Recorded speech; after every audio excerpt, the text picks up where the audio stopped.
Hello, hello, hello, hello. Welcome, everybody. It is another Thursday night. It is the NLG Show. We are live.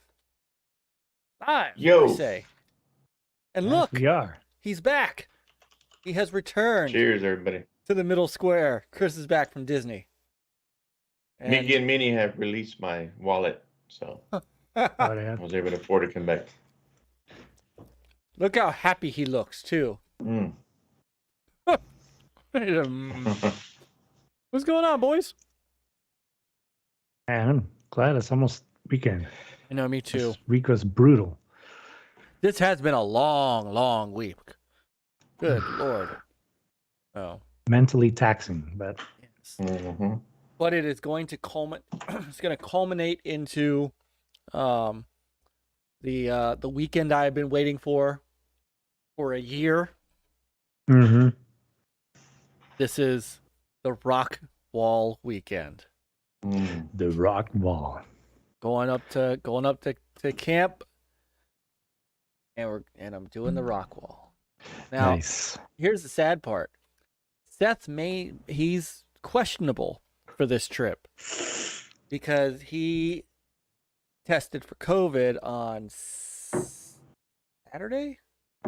He tested for COVID on Tuesday, but he had his symptoms started on Saturday. So Okay. the doctor said, But you have 5 days. So it should yeah, be the good. doctor said, so we said, well, what is it 5 days from?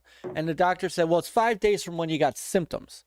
I'm like, oh, Yeah. well, he started getting symptoms on Saturday. So he says, yeah, so he can, as long as he's okay, symptom free by Friday, he should be fine. And he's pretty much, it was so mild for him. So we're going to test him tomorrow. And if he tests negative, we will, I'll take him along. If not, he'll stay home and I'll camp. That's right. Who needs the kids? For All that? right. Yeah. Well, I am still the troop chaplain. They still need me. So Yeah. I'll just go. And I want to Yeah. get, this is what I have been working all year for. All year. So this is what I lost 55 to 60 pounds for. This is what I started gaining muscle for. This is where This it is all Mike's comes moment. in. Yes, screw the scouts. It's my time. Screw the scouts. Exactly. Oh my goodness. Qeorge says COVID during Purim, rough. Yeah, but he'll be okay because our Purim stuff at the synagogue is going to happen on Sunday, so he'll be fine by then. So, but yeah. So, which, by the way, programming note means no Friday night with Peter and Myke Nope. this week. So, and you, Peter, Or the are week out after. next So week, we're being, right? Because yeah. you are going yeah. away this time. I'm going away. I'm going to be disconnect from everything and everywhere. Oh, so you So- did not get the internet package on the boat? Potato internet on a boat? No, thanks. It's probably more frustrating than anything. And if you did have it, I would ignore it. Yeah. It's like, geez. Well, when I We'll be go good. later this year on our cruise, my wife got the internet package because she knows what kind of job You I got a have. show to do. No. That's right. Oh man, they go to bed at an early time. I'm just saying. Just saying. It could be NLG on the ship. Yeah. In international waters. It's really an international show then. Right. So. Oh my Quick goodness. shout out to Lemon 108. Brother Lemon. We see you. We see you. That's good, peeps. Yeah. Oh, I want to say hi to everybody in the chat Everybody. real quick. But he's We always got- so funny because he's like 360, and it's like, nobody's ever called me that except he does. And, He loves to so do I call that. 108, and it's like our thing. It's oh, look at that, Daredevil. Yo. Daredevil. Dave Roll is in You the know what? house. He must have saw my tweeting yesterday about AEW. Oh yeah, did you get it? I mean the game, the The game's not out yet. I just ended Oh, up it isn't? I ended up starting to watch it on TBS. It was on after my wife and I were watching something, and she was like, "I'm gonna go to bed." I'm like, "All right," and the next thing it was after Big Bang Theory. We usually watch like a little Big Bang Theory. And it was coming on, and I'm like, I didn't feel like changing the channel. I didn't feel like getting up from the couch, and so I watched a little bit of it, and then I was like, "Holy crap, this is giving me old WCW vibes." And I just started watching and watching and watching, and I was like hooked. Like I had not watched wrestling like that in a long time, because I just despise WWE, and my favorite time of wrestling was back in the WCW days, and of course all mixed in with the really sad emotion of Scott Hall passing away this week. Those of you who don't live, under a rock know who Scott Hall is. Everybody else would know him as Razor Ramon from WWE, WWF times. But, just an unbelievable entertainer who pretty much spanned, I think, like 3 companies and just rocked everywhere he went. He's held almost every title except a world title. He was a 4-time Intercontinental Champion. He was a WCW US Champion. He was a Tag Team Champion. He was just an incredible guy. So all that, and then just watching AEW last night, I'm like, wow. So I'm gonna have to start DVRing that. So anyway, cool. But talk about passing. It's Lenwood Hannigan, aka Cora yes, KLL Tick Games. He passed away. He did this week, and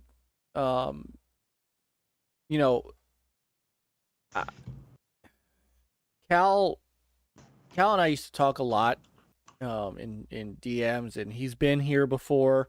He and Anchor were, when we were part of the Tick affiliate program, they came and did a Microsoft press conference live stream with us a couple years back. Great guy, just an all around great guy. It's sad. I feel I was, it's really heartbroken this week for that, because again, he was a wonderful guy. I know the Tick affiliate program didn't quite work out like Anchor had hoped, and I know it wasn't. In the end, it turned out not to be quite the situation for us, but but we were welcomed by them. We were friends with them.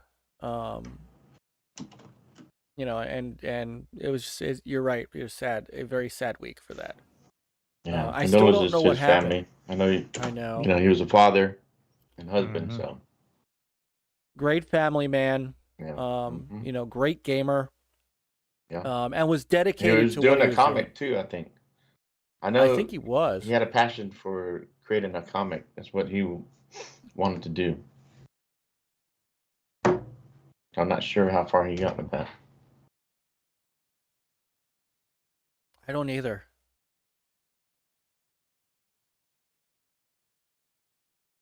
I don't know. But, everybody who knew him, had nothing but good things to say about him. And I'm the same. And I think we are, I think it's,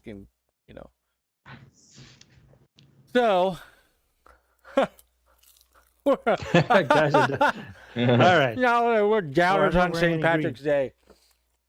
I think you're the only one celebrating it, Niall. So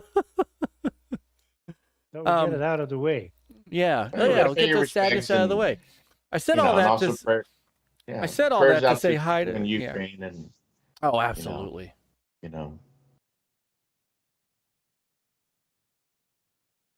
Absolutely. Just man. All right. So now that the whole show is gone. Luck of the Irish to y'all. Nukem is in the house. our brand new Gamers United Guild member, Noof. Yes, So, sir. Welcome to yes. the family, brother. Welcome to the madness. So, so who else do we got in here that I got sidetracked by Daredevil Dave Dahl, who maybe talk wrestling? Brother Qeorge, sister Ventress is here. Brother Paste, brother McEval. We got a Mac sighting. Brother Back. Brother Qeorge. Qeorge says he's applying for the job I already have to get out of the temp agency. Boy, that's lovely. Brother Thomas in the house. And of course, Brother Dragon, Brother Lemon in the house. He just had a birthday. He did. Happy birthday. Project Brother Jeff John, my boy Retro Bro is in the house. Bro. Cousin Born said, I heard bro might join the EW. Oh my goodness. Yeah,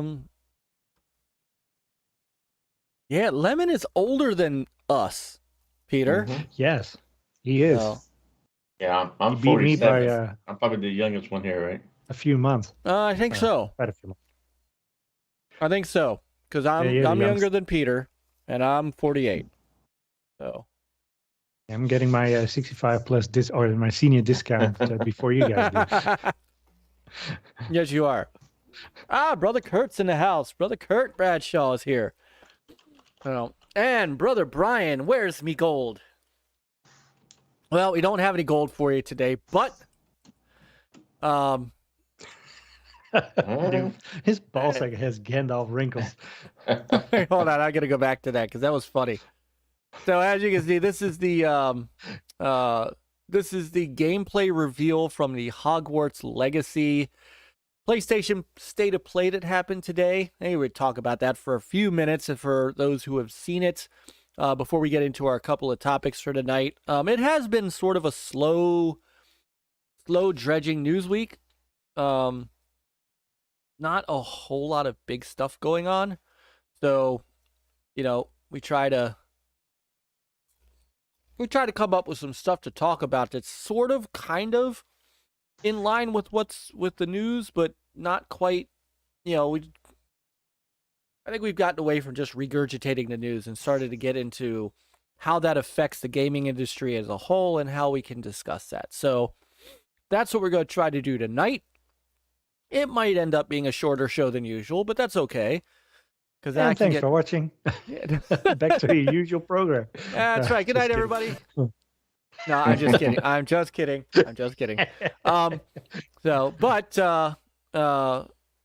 So Chris, so you've been gone for 2 weeks. So you haven't played much, but no. How was the House of Mouse? It's a great experience. Yeah. We had a couple little hiccups on the way getting there, but once we got there, settled, we stayed for a week on the resort, and we did all 4 parks. But we did Magic Kingdom twice because there's a lot to do there, and it's just amazing. All the rides, some of the experiences that like the Star Wars, of course, and I say that one for last, and that was the best. Just being in that Star Wars area, and just that whole village, kind of. I know. You walk through it and stuff. It's like everything. You have a life-size Millennium Falcon sitting there, and then you have food, and you have people walking around with lightsabers. Some are dressed up. And of course, me and the wife, we had our Star Wars shirts on. I think the little one did too. And she got into it. What's funny is that she would call us, me and my wife, Star Wars nerds. She was like, she didn't get it at first, but I think after her, getting on these Star Wars rides, I think she finally got it. So, but and not even that, like Animal Kingdom, I was surprised. I didn't realize Pandora stuff, Avatar stuff was there. Oh yeah, that was a great environment, and we did the Avatar ride. On a dragon. That's And, fantastic. you know, that and just the experience, you know, some of those stuff where it makes you feel like you're flying. Like there was one, a glider in the Animal Kingdom also. And Epcot. We went to the Oh, yeah. Ratatouille ride, and that one made you feel like you were inside the cartoon with the mouse at their height. You were running around in the kitchen, and it was 3D, but it also had 4D elements where like you're going underneath the oven, so you felt the heat. And then there was a moment where some water splashed on you, and you know there was water, actual water that splashed on you.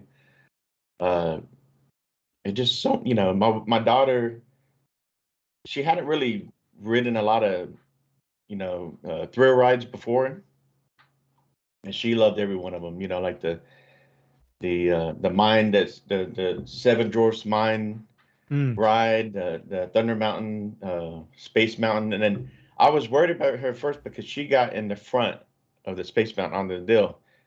So it's like she's going first down. You know, you do a drop and turns, and it's dark in there, and it was just a blast. Just seeing her, the pictures afterwards, I'll show you guys later. But her face, she was just super excited and all. And there was one moment, one of the rides, she's like this, just having a blast, and just natural reaction from her was great. Did you do the Everest ride? No, we didn't do that. I think that was closed. That's it. It's too bad, but that thing is fast. Oh my goodness, that's ridiculous. The one that I was surprised was the Aerosmith Rocket Ride, which I tweeted out. I didn't tweet a lot of stuff, but that one was great. And I didn't realize how fast it was. And then when you go inside, that's the only ride, which I was surprised that it goes upside down at Disney World. So, and again, I was worried about my daughter. I thought how she would feel about that. She had a blast. And some of the other smaller rides that you don't think about, like the Small World, and then across from that was Peter Pan. And did you go on Slinky Dog? No, we didn't. No, we didn't jump on that because we just didn't make it to that area. And plus, when you go and you're like, well, can I get lightning lane? So that kind of determines too. If you kind of get a lightning lane and you don't want to stand in line for an hour, some of these rides, you have to make that decision. Well, I'm going to go here or go there. Yeah. But I was disappointed when I went to Epcot. I didn't get to get into the big ball because by the time we finally made it that way, at the end of the day, it was down, and so it wasn't going to reopen until before the park closed. So I was disappointed to get inside the big ball. I've never been in there either. Yeah, so next time I go, I have to make sure that'd be the first one. Did you do the test track? No, we didn't. That was down too because that went. There was some rain. Oh, I see. Yeah. It also that interfered with some rides where they would shut down for a little bit, and then and if you didn't get back to it in time and do the lightning lane, and then of course the food, the resort was great. We had, of course the cafeteria there, like a food court, eat all day, and pricey though because there's just three of us. I was gonna ask you about the price. It was pricey. So three of us, just getting a regular meal, breakfast, lunch, or whatever, we're averaging like 50 something bucks easily. And of course, you have to book certain dinner reservations way ahead of time. So, in Magic Kingdom, we booked the Beauty and the Beast castle, where you're in the actual. They have it's. Everything's to scale, like in cartoon, the ballroom and where the beast is castle, and we sat in there. We got in there, and just the experience of the environment in there. And the meals are expensive. They're like 60 something bucks per person. Good God! But the food was great. I had filet mignon meal, the dinner, and that's probably the best filet mignon I've ever had. It better be. Well, of course. So. You're paying for the experience environment, and the beast comes out and he greets you. And I wish they would have had a little bit more characters. And the thing is, with the pandemic, there is a limit the interaction with characters. So, and some of the dinners that we went to, the characters are there, but they're like 6 feet apart, and you can't go up to them and hug them and all that. But you can take pictures, and they'll interact with you a little bit from a distance. So each park we had a reservation of a a nice dinner, and like Epcot, we went to the Coral Reef restaurant, and so you're sitting in there, and you're in the aquarium is right there, like you're underground. You have everything, that view. Nice. Just great all around. And if you haven't been, if people, I recommend it. Especially with your kids are a little bit older and they can enjoy. I don't know how I saw people there with babies. Some people had 2 babies. People in strollers and toddlers. I'm like crying, and and yeah, Needing there's gonna naps. be moments. Yep. Yeah, they're gonna have fun, and they're cute, but man, that's a lot of waiting. A lot of walking around, and a lot of changing diapers, and Yeah. so if you're gonna go, wait till your kids are a little older. Yeah. But it was I don't- amazing. So it's amazing too, just as an aside from that, how walking around with a toddler or it's like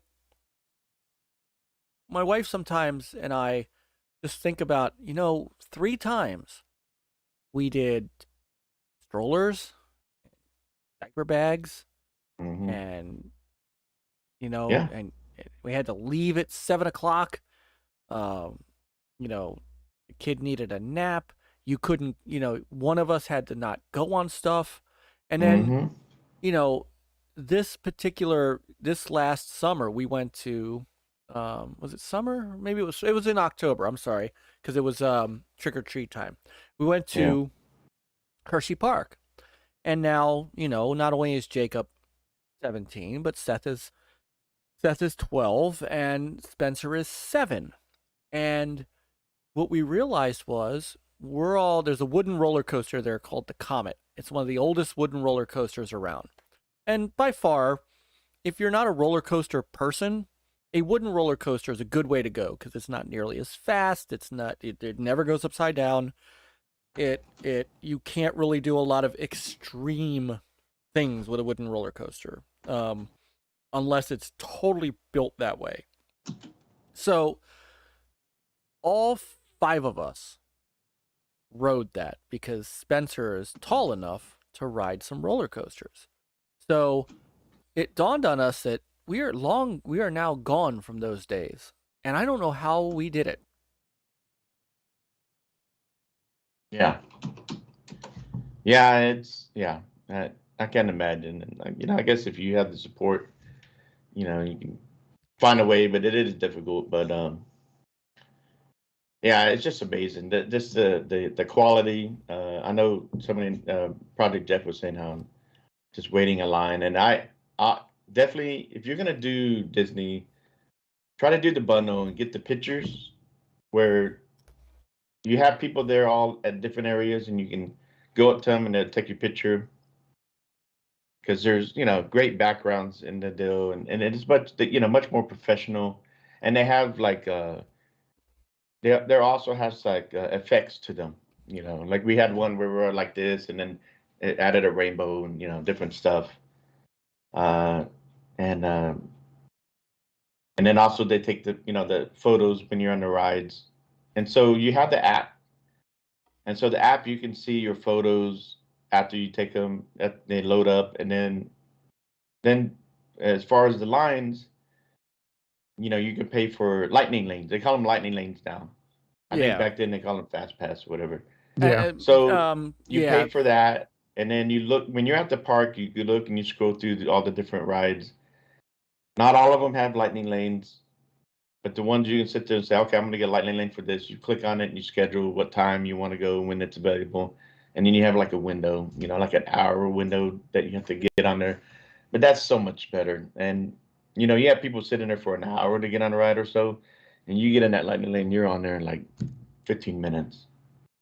Yeah, So that's Hershey has. it's that. worth the money to hit some of the bigger rides, the ones that take longer, and that's what we did pretty much every park. So it's very helpful. And like, I don't know what happened. We thought we were gonna, because when we went to Hollywood Park, we thought we were gonna jump on the Star Wars stuff first, right? Because you got Star Tour, you got the Rise of Resistance, and the Smuggler's Run, which is the Millennium Falcon, and somehow we didn't get the Millennium Falcon one until like 8 o'clock at night. So we pretty much did everything else we can. And then when we also, while they were there, we did you had to also reschedule way ahead of time. We did the lightsaber build. Ooh. And I'll probably go grab that in a little bit. Yes. Why didn't you were unprepared, know. sir. And we did the lightsaber builds. We did 2 of them, and then we did built 2 droids. So Nice. And it's a nice little experience, and especially the lightsaber. They do a little deal skit, and you go through and you pick your crystal, kyber crystal, and so it was a great experience. We did all that, and then we're like, man, we got all this gear, we can't just go get on rides. So we went back to the resort, took an hour break, drop off the stuff, and and then when we flew back, we took our lightsabers carry on. So that, I'm sure people were like, what the heck they got there? So Nice. So very enjoyable, and we took a little bit over a week because my brother and mom live in Florida, so we did a little bit of driving. We did see them and drove to Orlando and back, so we could see family. Very nice. So it was a very good vacation. Very nice. Awesome. So yeah, definitely missed you guys. Yeah, we missed you too. Been that kind of out of touch. I really haven't been on a lot of shows or podcasts and chats. Jump in and say hi, but trying to get back into it. And of course, it doesn't help. We flew back Sunday, and it's like, wait a minute, the clock is going an hour ahead. So we lost an hour, and we flew out of Panama City at like 8 a.m. and we're like, after losing an hour's sleep. So. And then we had a 5-hour layover in Dallas, before we came home. Oof. I was like, yeah. That's rough. Yeah. So, other than that, the going to Disney World is great. Of course, in between all that, you got to deal with all that other stuff. But definitely was worth it. Awesome. Well, don't worry about daylight savings time because Congress is set to. Are they destroy also going to pass it? Well, the Senate did. So if the House does, then so just needs to clear the House and no more of this daylight savings time nonsense. They have no excuse. If the House does not pass that, then I don't know what the. No. Oh, we have a sighting. We have a mass. Oh. In the What's chat. going on? Happy Purim, masshole. So, Peter, what'd you do this week? This week? Well, when I'm not gaming, I'm working. Yeah, so it was like a very, what I said earlier, very taxing week. A lot of stuff. I'm all frazzled, so then it's always nice to, at night to sit back and just, get some gaming in. Been playing, Horizon Zero Dawn. Man, that game is at times frustrating with controls that don't want to behave and other stuff. So it's my most cussed game in a while. But it's a beautiful game. So that's why I'm still keep enjoying going through it. So every day I look forward. I will get to it. But yeah, half of the time it's like, you shoot your weapon. It's like, that's not the weapon I picked. And it's like the weapon right next to it and stuff. And or like you try to climb in something and she doesn't want to jump higher, even though, it's supposed to, or the camera is obscured because I thought that in Zero Dawn, I thought if you're too close to a wall, that the wall will be kind of see through, and you still see your character. In Forbidden West, that's not the case. So you don't see your character and stuff. It's like horrible. But was the story This as good, or a good continuation from the first? It's not as good. The first one I was like very, very intrigued, like, oh, what's next? What's next? And here it's like, and there's so much side crap to do. It's like pare it down a little bit. In my opinion, it's worse than Valhalla. People always complain like, oh, Valhalla is like, or any of the Ubisoft games, so many icons, so much to do.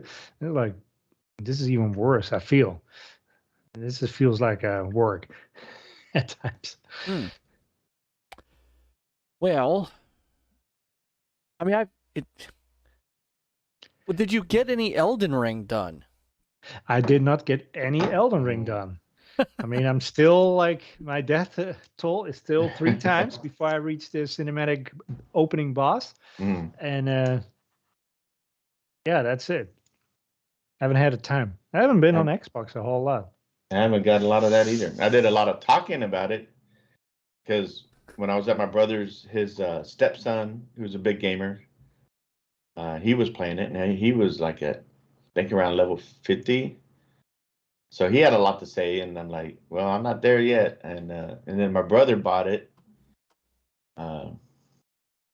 So, but what I did play while I was out, remember Jeff from gogamego was playing that football game, Retro Bowl. Right. And he did stream it. So you can get it on your phone. And I was playing the heck of that. That is fun. So that helped me get through a lot of waiting at the airport.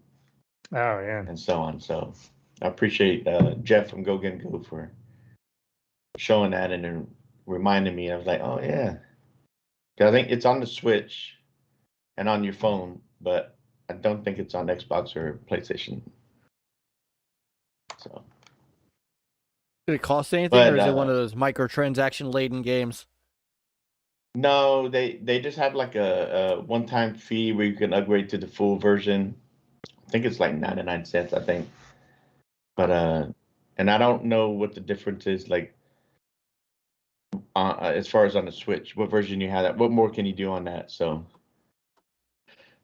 but I mean, you can sit there and go through seasons. Just keep playing. So you get a couple of advertisements, some soccer. I think it's a retro soccer one, whatever. But yeah, I think it's great. If you enjoyed Super Tecmo Bowl and the retro stuff like that, back in the day, then you would enjoy that. Okay.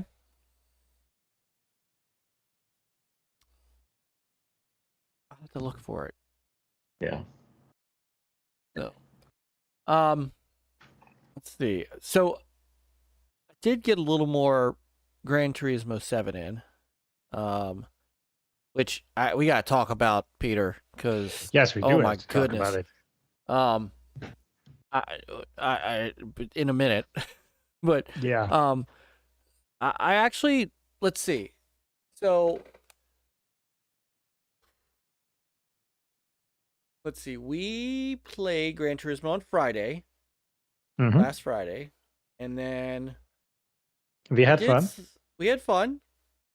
I did not play Saturday. I played some retro stuff on Sunday, and then I played some Dreamcast on Monday. It was my Dreamcast my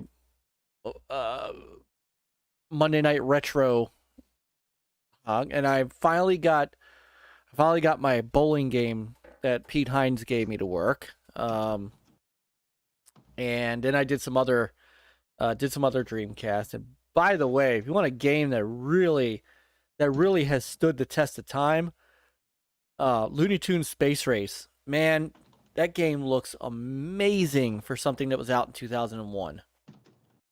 So I did that. played some more Gran Turismo on Tuesday.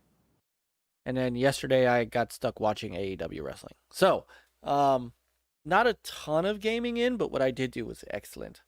And look who it is. We got the SuPRCooPR The sighting. Rabble himself. So, yeah, so that was my week. It wasn't as modern gaming filled, but I did get some Gran Turismo in. I'm gonna switch over. I want to show something real quick. I'm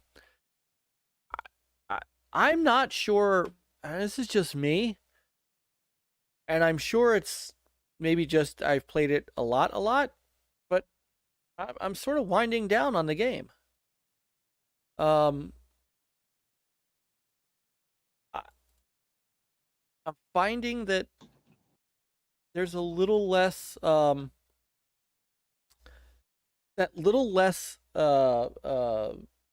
feeling of accomplishing anything is starting to rear its ugly head. Especially when you see car prices like this. Yeah. So Polyphony put out a patch today, I think. Was it today? I think it might have been today. That that did two great things for the game. Two wonderful things for the game. Number one, gets rid of the addiction. Yeah, oh, no. I couldn't play it. Yeah. Yeah, because it was offline, and like GT Sport, if the servers go offline, you can't play this game. I had no idea. If the servers are down, you're down. So that was one. And they did all of that in order to patch the game to take care of those pesky microtransactions that everybody's been complaining about, quality of life improvement. So what they did was they found that some folks were finding an easy track to mine credits on so that they could afford some of these really nice cars without dropping $40-50 in real money, and they completely made it harder to grind on those. Of course. So good job, Sony. Good job. That was fantastic. Shut the servers down for a while to make it harder to not spend actual dollars on the microtransactions. Welcome, G-Dub. Want that money. Yeah. With a super chat, $10 super chat, he said, Polyphony doubled down on microtransactions. Yeah, they did. They did. Oh, hey, what's up, G-Dubs? He said, yes, they necessary. Just like cottage cheese and short shorts.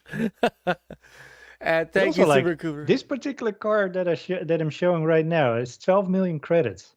12 million credits. That takes you have a long time to... You got a long way to go. Yeah. Yeah. I mean, this is one of the most expensive cars in the game. It's one of the classic races. But also, you can buy 2 million credits for a measly $19.99.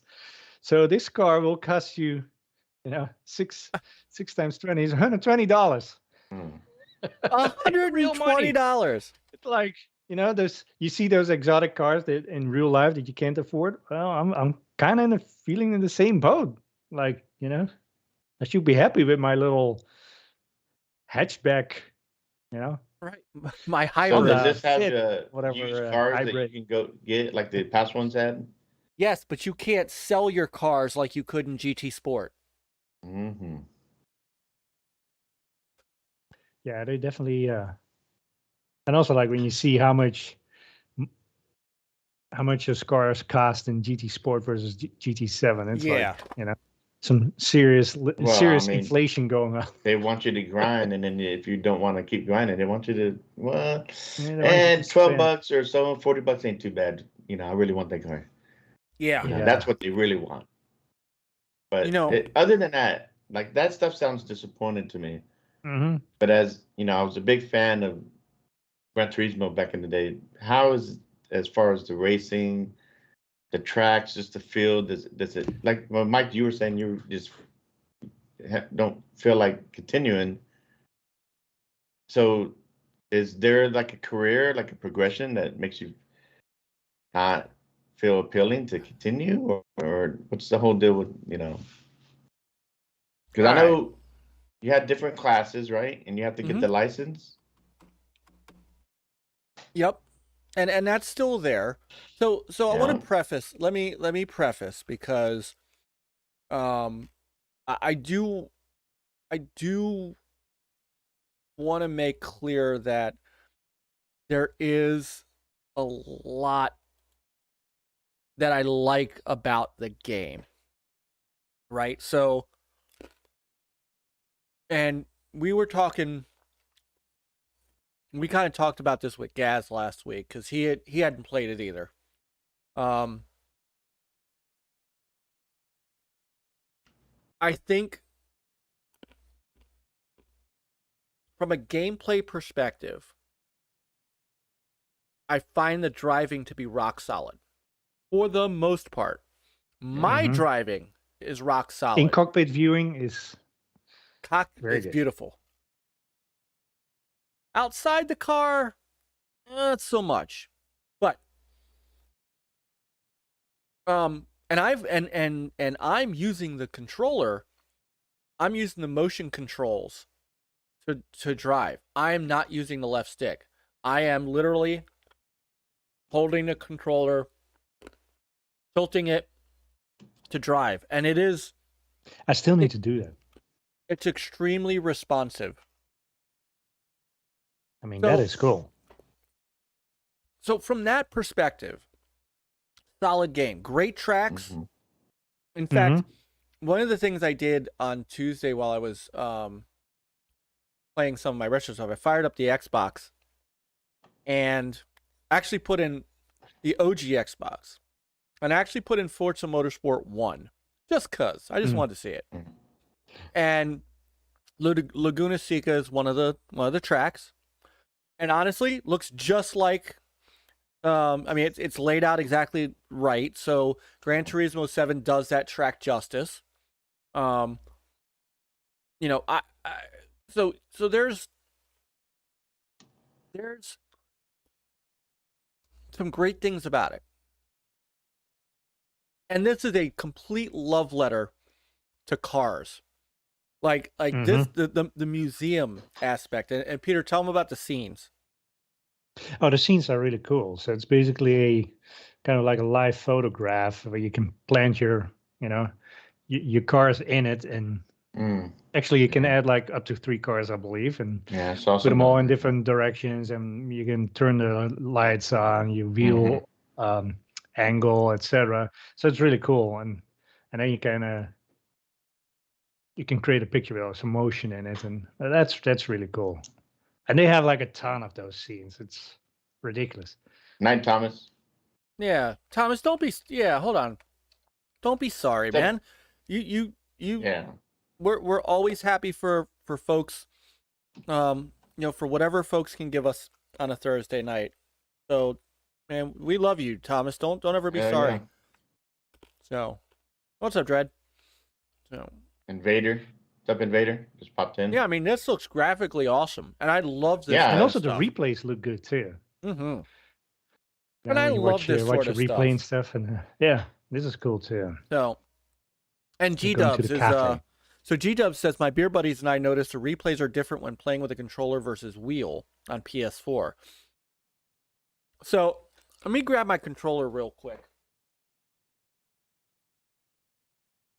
Yeah, and I feel bad, but Dreadpool's in the chat, and I wanted to get together with them, but really the only free day that I had was my first day in Orlando, and after that we were just park, and then he asked me about Friday, when we were leaving that day, but we left early. And we had to go to the other hotel, the contemporary one, one across from Magic Kingdom. Peter, remember that one? Yeah. And that has the Chef Mickey. So that was what we did on Friday before we Okay. drove out. So that was wow. great. And that was cool seeing the monorail go through that hotel. Yeah, Yeah. that's cool. So, and G-Dubs, I don't know if this will answer your question or not, or your some of what you're saying. The car physics when braking in hard turns, the controller braking looks more abrupt, whereas the wheel was fluid, realistic. So, and you'll see it. Be You right won't, I back. mean, you won't see me doing it here, but when I'm running this race, holding the controller and steering this way. I am not using the stick. And I will say that I know, Peter, you're not as much of a fan as I am of it, but the braking, I like the tactile on that brake. It seems like I'm pulling the trigger on a gun. You know, when you have to, you know, get the gun to cock first, and then before the hammer hits the bullet. That's the feeling. It seems like it's getting easier. So I think it seems like my controller is too new. I don't know. No, I like it. And I don't have a problem with the gas. So it's just the left. It's your L2. Oh, it is G-Dub. So there you go. So that might be what he's talking about. So G-Dub says I think the PS5 and the Pulse is probably miles above the DualShock. Oh, yes. I can see that. Yeah. Yeah. No. The haptic feedback on these triggers. This is one area.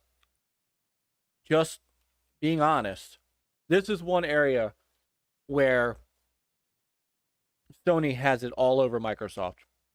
These triggers, the haptics in these triggers is amazing. Absolutely amazing. Do you notice too, Peter, that you do get haptics in the gas? Yeah. And it's subtle, but it's fantastic. But just this is as close. And you can see this is me racing, and this is me using the controller in, with the motion controls. I'm not kidding, Peter. I'm so looking forward to your feedback on that when you get a chance to try it, because I won't go back to using the stick. It's that good. It is just that good. You can see how precise I am coming into these turns. I mean, this is not something you could really do with the left stick. Yeah, this is totally 100% me doing the motion controls, G-Dubs. 100%. It is that precise. I have to bow down to the DualSense. If they could Peter, the perfect controller for me would be a mixture of the Series X controller and the DualSense. 100%. One thing with the PlayStation controller, I wish it's a little bit too tapered on the inside. I wish it was a little fatter, because I feel like when I'm holding it, that I squeeze it out of my hands and it kind of flies up. Especially when your hands get a little sweaty when the heat is on, the race. But so yeah, I wish that was a little bit thicker, but overall, it's like the controller is like this is the best PlayStation controller by far. So because it used to be like, I don't want to hold the PlayStation 4 controller. It's like my hands hurt so bad after holding those things. It's like, but this one is like, I actually look forward to holding it. I don't get my fingers don't hurt on it either. Like, I can't hold a DualShock 4 for very long. The thing that I've always loved about the Xbox controllers is its shape, and to an extent that because of the shape, my finger naturally being in that asymmetrical left stick position. But because of the way they designed the side of this stick, so I have kind of the opposite thing going on. Because of the way my hand fits on the controller, my thumb almost naturally sits on that left stick. I can't explain it, but it's a totally different feeling from the DualShock 4. So, hey, what's up, brother Jesse? Jesse Darby in the house. Good evening, you. Good evening, you. So, so there's that. I mean, so I don't know how much of that you caught, Chris. No. None of it? I left for a little bit. I just got back. So, there's a lot to like about the game. If you are a fan of Gran Turismo, I think you will be happy with this game. Yeah, and also like, I mean, what I call this is like an encyclopedia with a driving simulator in it. Mm-hmm. And yeah, it's really cool. Yeah. So some of the downsides. You have any footage of you viewing the car from behind? I think I do. Oh, weather effects, by the way, which aren't bad. Not too bad. Yeah, they're not too bad, but I don't feel too much. Cyrus. I think in Forza you feel more that, you know, the aquaplaning and all that stuff, you know, with the water on the road. I don't really feel that in here. No, I don't either. But the dynamic weather is cool. Or dynamic weather is cool. Like yeah, and also you go from, you know, the go from dark to or dusk to dawn almost at times. You can set the speed too. I did one race and like, you know, all of a sudden like I came out of a tunnel. I was like, oh my goodness, it's it got dark. Yeah, that was really cool. But yeah, I mean, and the tracks are cool. I mean, they don't have they're like yeah. I always call them fantasy tracks, but they have licensed tracks in there, but they're not the usual ones that you find in every racer. So that's always it always feels fresh. No, and you can here you go. Here's the outside the car. This is not as impressive. The track is, but if you notice, your car does not turn. The track turns around the car. The car doesn't turn around the track. That's kind of weird to me. I actually can't play in this mode. Yeah, me neither. That's the mode I play in. I can't do it in the cockpit. I can't. I have to do the cockpit in this mode. And the cockpit view in Gran Turismo is, to me, in my opinion, far and away better than the standard cockpit in Forza Horizon and in Dirt 5. You get a much bigger field of view. So for me, it depends Cyrus. on the car too. So it might be where it's placed, but I haven't had a car yet that I couldn't see out of. I had one where it's like, I don't see. It's obstructed a lot of height, and especially if you have a track that goes up and down, you're missing some of like, where am I supposed to go? Yeah. No, so Machiavel says that car looks really stiff, and that's kind of what I'm trying to say, G-Dub. So think about this. So there are other games where when you turn and you're outside the car does turn. You see the side of the car at times. You don't in this. So it's hard for me to judge corners as well as I can judge corners in other games outside the car. Let me see. I Here's get another thing with Forza Horizon.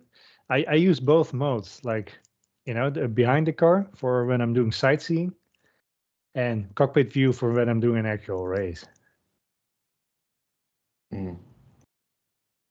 Yeah, that's it. The slight drift. So it just feels like when I say the track turns around the car, not the other way around, it's that the car doesn't shift this way. The car stays static. The physics don't look realistic. Drawn on track enough. Right. And it's almost like you're driving a simulator. And that's maybe what I'm trying to get at. It's So, but I mean, look at these cars. These cars are freaking Yeah, they beautiful. look great. And here's one that's 1.2 million, Yeah, except you can't 1.6 afford million. them. But hey, they look Right, great. you can't afford them. So, Yeah. yeah, the car. Thank you. The car is pinned. He does 3D. That okay. The car. Yes, the car is pinned to a fixed position. Mm-hmm. Oh, here's the Yeah. museum. Yeah, Fantastic. check this stuff out. Again. And that's where it shows the history of Yeah. Yeah, and it tells you different all about it. manufacturers. Cars. Mhm. Yeah. Yeah, that's cool. You know, I just think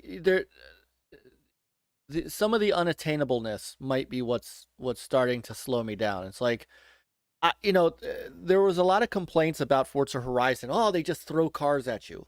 Well, I know, but that's the whole fun of the game, is to drive different cars and stuff that you can't obtain in real life. Well, in here you can't obtain these in real life either. You have to, like, you almost have to spend real money. And that's what bothers me about the microtransactions. Unless I play this 8 hours a day for a month, maybe I won't be able to get one of those exotic cars. Well, and even if you do, you only can only buy one, because then you're out of money again. You have to grind again. So in order for me to really get a car, So it's that not I good might for really car want- collectors. No. Like if you want to Yeah. collect all Ferraris, well, either you have to pay a lot of money, A lot of grinding. or you have to grind for a very long time. A year. I don't know. Now, like before, I was asking y'all because I remember in the first two Gran Turismos, if you wanted to race in certain class, you had to do the license. You had to get the license, right? Mm-hmm. Is that Mhm. still the case in this? Yes. Okay. See, and that's the difference between this and Forza. Forza wants to throw you in the races and give you, a choice. You want to do this class or that, and like you said, they throw the cars at you. You get money easily. Gran Turismo is more about more of the business side of, they want to introduce you to the classes and what the difference is and understand, how to obtain, that's why they have you, take the classes for the license and, they get the license so that before you do the race, you have a better understanding of, that class, right? And how to handle. Mm-hmm. And I get that. They're both different in that aspect. And Yeah, they're both beautiful. I like that they do that. Yeah, I do too. And I guess they stick to what Gran Turismo has always been about, right? But unfortunately nowadays, online games, you're gonna have microtransactions, and these companies want to make money. I So, agree, but And there's you're no already rewind, making. darn it. Yes, no rewind. But you're I already think- Wasn't making. there a rewind in GT Sport? I I thought there was I a don't know. rewind. See, I haven't played that too, microtransactions would be easier to swallow if you weren't already paying $70 for the game. is that yeah. And even Well, when you buy the 25th year anniversary one, which is like, is it $10 or $20 more? You get like 1 million credits, and still that doesn't buy yeah. a very nice exotic car.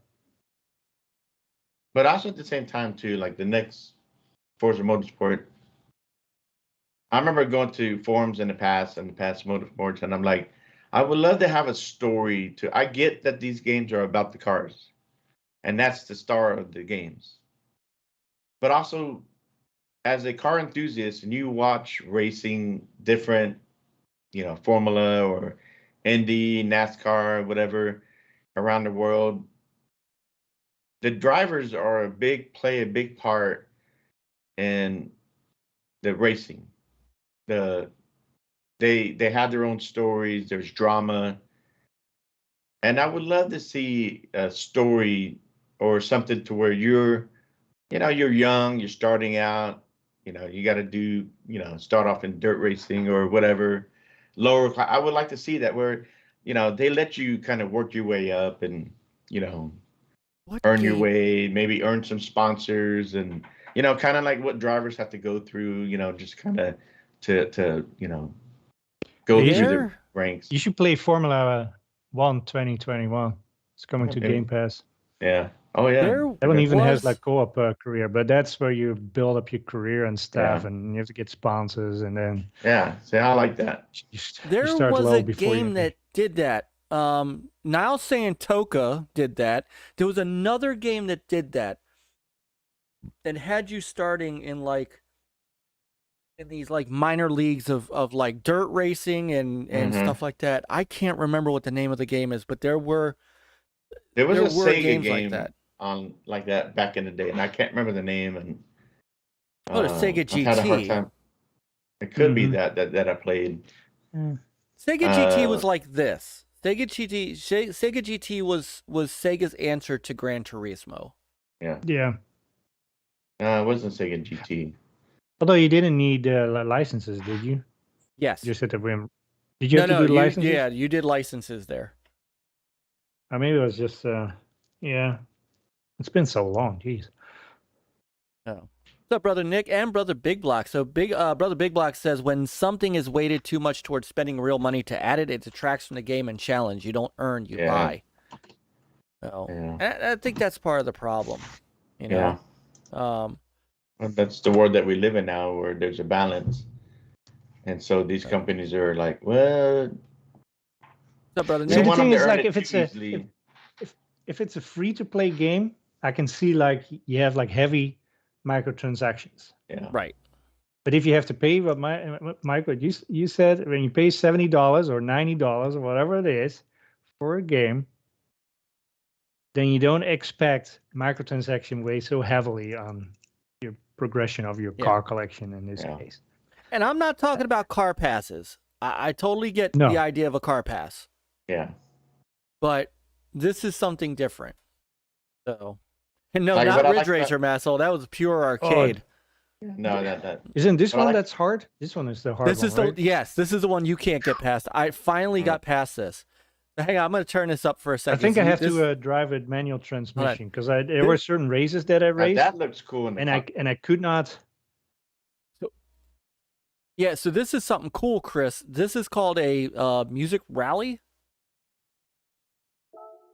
So hopefully we don't get struck for this, because this is a real... I love this music, by the way.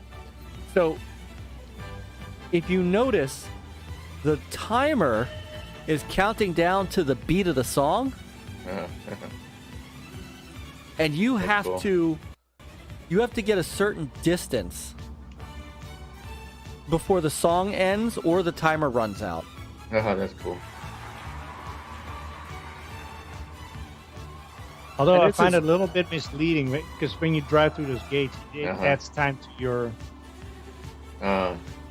or it adds beats to it. Except might end up with a lot of beats, but then your song is done and other stuff. I wish I was more related to your earnings related to the beats in the song, so kind of you're able to gauge like how well you did. Yeah, well, you have to go a certain speed too. And this took me a while.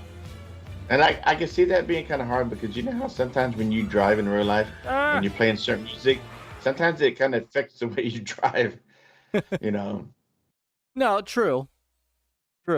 But this is a really neat. This is a neat mode. I got through the first set, and there's going to be more coming. So I'm hoping. Isn't it funny? The first few races are so easy. Oh yeah. And then you get into the end, it's like, oh, they're getting brutal. And you'd think this race is easy because it's a slower car, but no. Oh yeah, no. Oh no. There's no room for error. No. Well, you also have the other opponents on the road that will slow you down. So that's my other problem with this. And by the way, so sometimes Brother if Nick, you make a mistake, it can be a happy mistake, because then the other cars are on a different part of the track, so they're easier to overtake. Yes.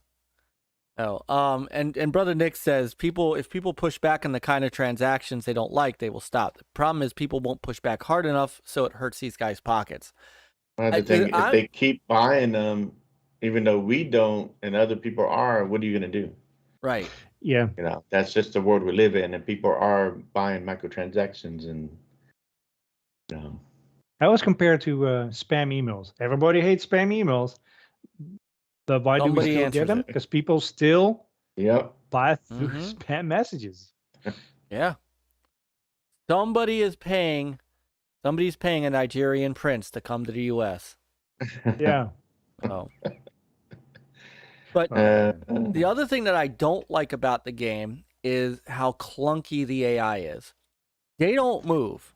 They run a line, they run a specific line, and if you watch, it's the same line every race. And there's no I've dynamics. seen them make mistakes, in the though. race. I have not. I've seen them, and they've run me off the road. Well, they have done that too. They're not very. Yeah. They don't really adhere to like, hey, you have the best drive line and have to go a little wider. No. Yeah, they don't. They will run their line, and you need to figure out how to get around them, and that's the I don't like that at all. Yeah. So people bag on the drivatars, but the drivatars at least have personality to them. Although they follow, they're pretty identical too, though. Because that's what I said last week. Is like they drive in a choo-choo train, all bumper to bumper, and it's like it's a snake going along. It's like it's a little unrealistic. Dinero primero. What's going on, sir? Whoa. Jeremy Clarkson AI, yes. So this is GT, and it's fun. It's not that I didn't want it to give you the idea I didn't like it. I do, and it's been worth the $70. Yeah. There are just some things that are starting to slow down for me on a little bit, and probably because I just I binged it at the beginning, so. Oh, and if you want to win a race, you have to upgrade. Otherwise, you will not. You be able have to win. to. So that's we talked about that last week. So in addition to having to grind, the game artificially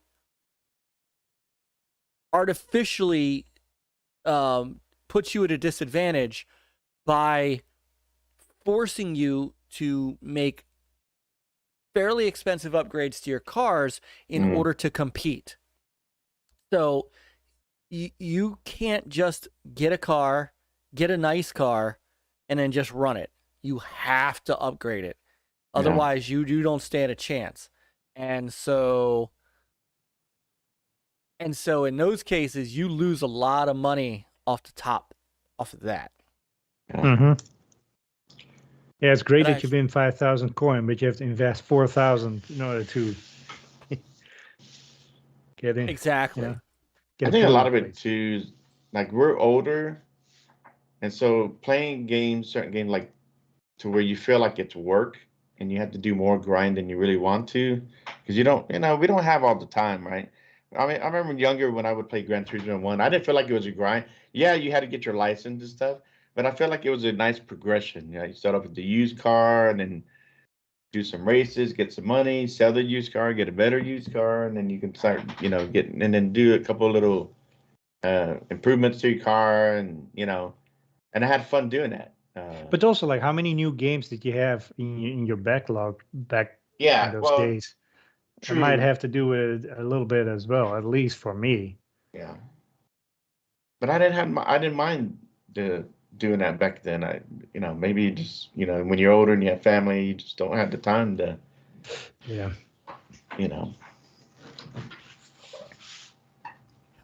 do it all at once. So.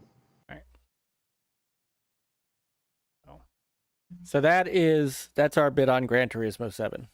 Yeah. Well, it's cool. It looks good, and if and when I do get a PS5, I'll definitely play it. Mm-hmm. Yeah, it's definitely fun. Oh, one thing is like, so Myke and I, we played multiplayer, and there are no AI cars on the tracks. It's just the two of us, or we can have an open lobby. So and then you have then it's hit or miss who you get in it, because we have people who drove against traffic and.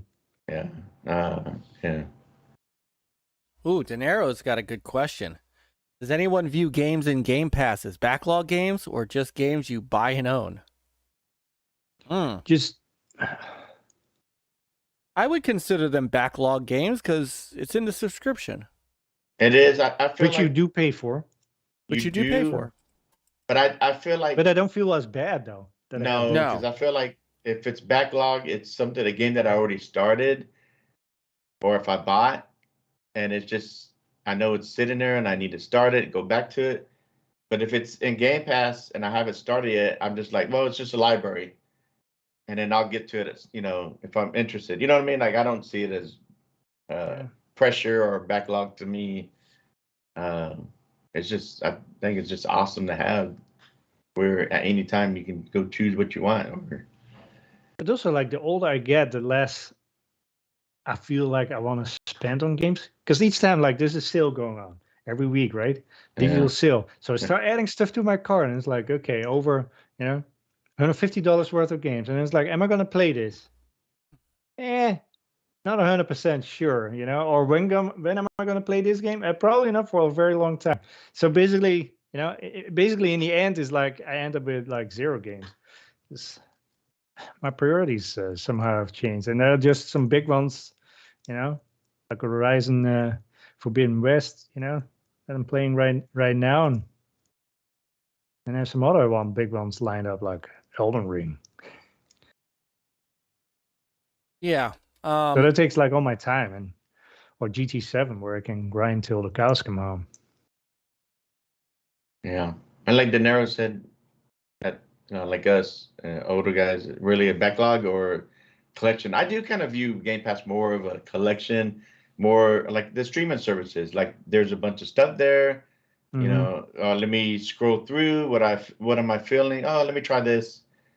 And if you don't feel it, you try something else. So I don't feel that with Game Pass, but and what G-Dub was saying, he thinks that feels that predicts devs will despise Game Pass as they will earn less, which I think it all depends. That's got by case basis, because each developer, they make a deal with Xbox. I mean, they're not putting stuff on Game Pass if it doesn't make them money. I know that they feel like it's worth it. I think they agreed to a lump sum, so they're getting a lot of money back to help take care of a lot of that money they've already spent.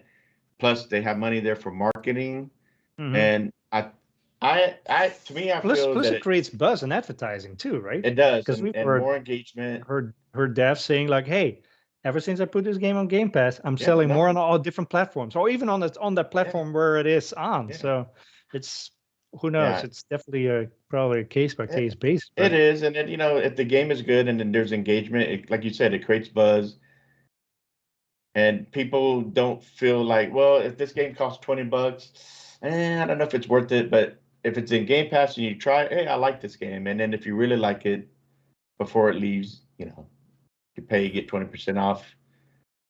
So I think it definitely helps with more engagement, and in fact, I bought more games than I did when I didn't have Game Pass. With Game Pass, I have extra money. Right. Back in the day, I would actually wait for sales to play certain games. But with Game Pass, now I can play the game sooner.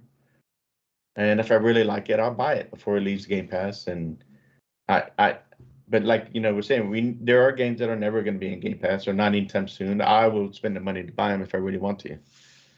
So well, and it allows you to, I mean, to be honest, having Game Pass and not spending $50-$60 on games over on the Xbox is really one of the reasons it was easy for me to go for Gran Turismo. I mean, it makes buying games that aren't on platform or not in Game Pass easier. Although maybe not so much games that are not yet in Game Pass, because if you wait long enough, it might just make Game Pass.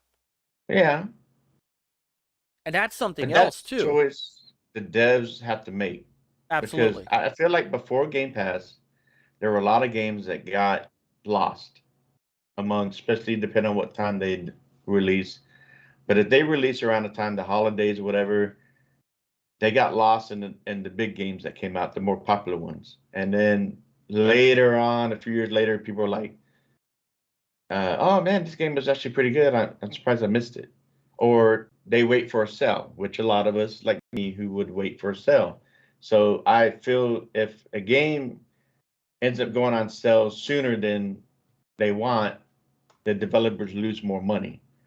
But with Game Pass, when you negotiate with Xbox and you get a lump sum of money that will, you feel this makes up for a lot of the costs during development and some extra money to help with the marketing and so on, it eases that pain where if you just didn't put it in Game Pass, you take that chance that it may not create enough buzz and so on, no matter how good the game is, that some people just won't buy it because, you know, some people are so stuck on certain games, certain genres that some people just don't want to take a risk, right?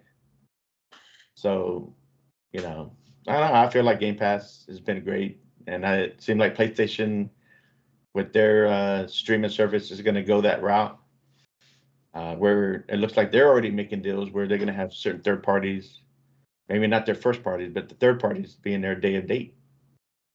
So, see, I see it like food, like a restaurant where they have a buffet. I mean, how many times you go to a restaurant and you always order the same thing because you some know it's people do. good. Yeah. But then that's you have a why we love Golden buffet, and then you Corral. go down there and it's like, hey, look, now I can try this and this and this. You know, you can sample a lot. And it's like, That's why we love going to Golden Corral. No, first, so De Niro said, "Sorry to make you guys go on a Game Pass tangent." No, it's perfectly fine. No, you it's a- guys, but yeah, yeah. I mean, but it You bothers me guys- when people say like devs don't make any money when a game is on Game Pass. I mean, that's just we They don't. do. Yeah, They yeah. wouldn't do it if they weren't making money. Well, Yeah. and and always it's not point- that Xbox is mafia. It's not Phil Spencer, you know, pulling a gun on somebody and saying like, you put your game in on Game Pass because Yeah, that's a nice studio you have there. It'd be a shame if something happened to it. yeah, exactly.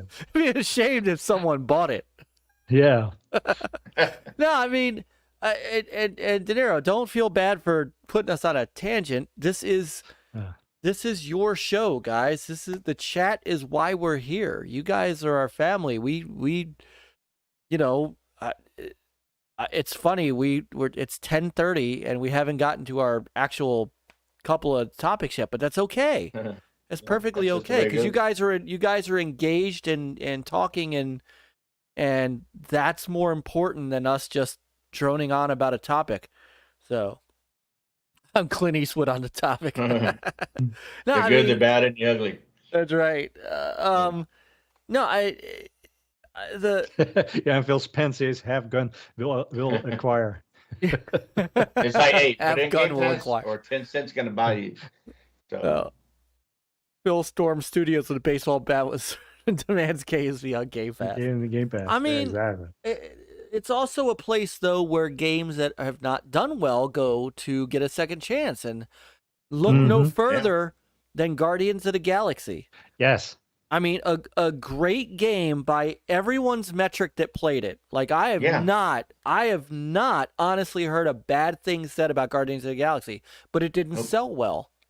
So why not get it out on Game Pass and get some money from Microsoft because you've already made whatever you're going to make on selling it. yeah. They see that, get it on Game Pass. Microsoft will pay them a fee. Yeah. And then they get the game out in front of other people that might go, holy crap, this is a great game. Then if Square wants to pull it in 6 months, 8 months, then they can buy it with a discount, or somebody plays it, buddy with their PlayStation sees them playing it and goes, okay, now I want this game, and goes and buys it on PlayStation. Mm-hmm. I mean, it's a great service in many, many ways. And of course, for us that like don't have any disposable income, perfect. Have a good Later, night, G-Dubs. Yeah, Thanks for appreciate it. stopping in. You're welcome. And You're welcome here anytime, brother. We're here every Thursday night at 9. Sorry we didn't get to our topics yet.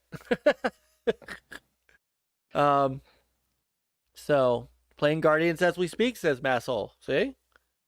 So okay, so why don't we get to our topics? And topic number 1. So hello, much for the gamers. hold on, wait. Let me get to my mouse. That was the Hold hello on. gamers. Hold on. Real quick. Let me do a quick show and tell. Oh yeah. All right. So, okay. This hat is one of the hats this is a Boba Fett hat that I bought. Oh, hang on a second. Let me see if I can do that. Give me 1 second. Hang on. Yep. Don't mind me for a second. There we go. All right. What you got?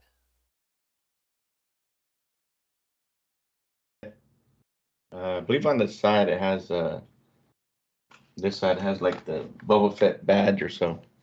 Hey, that's you're right. Yeah. You're right.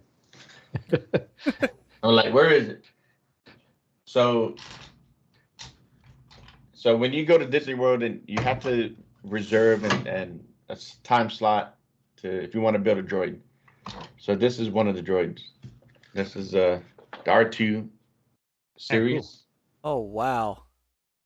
So they have like a little assembly line, and you can sit there and you start off. You can sit there and pick your pieces, the main body, the legs, the top, different colors, and then you get it put in a tray, and then you go put it together. It's real simple, but it's kind of cool, and they already have a personality somewhat. So they kind of, if you leave them on, they speak to each other, or they just, and so if you don't want to hear them at night, you turn them off. So, and this was the one that I did. And it's real cool. You have a controller, and you can sit there and control it. It's pretty neat. And then this is the BB-8 version. So it rolls around, and this is on a magnet. So the inside is moving, and this moves with it. So you see it moving just like in BB-8 in the movie.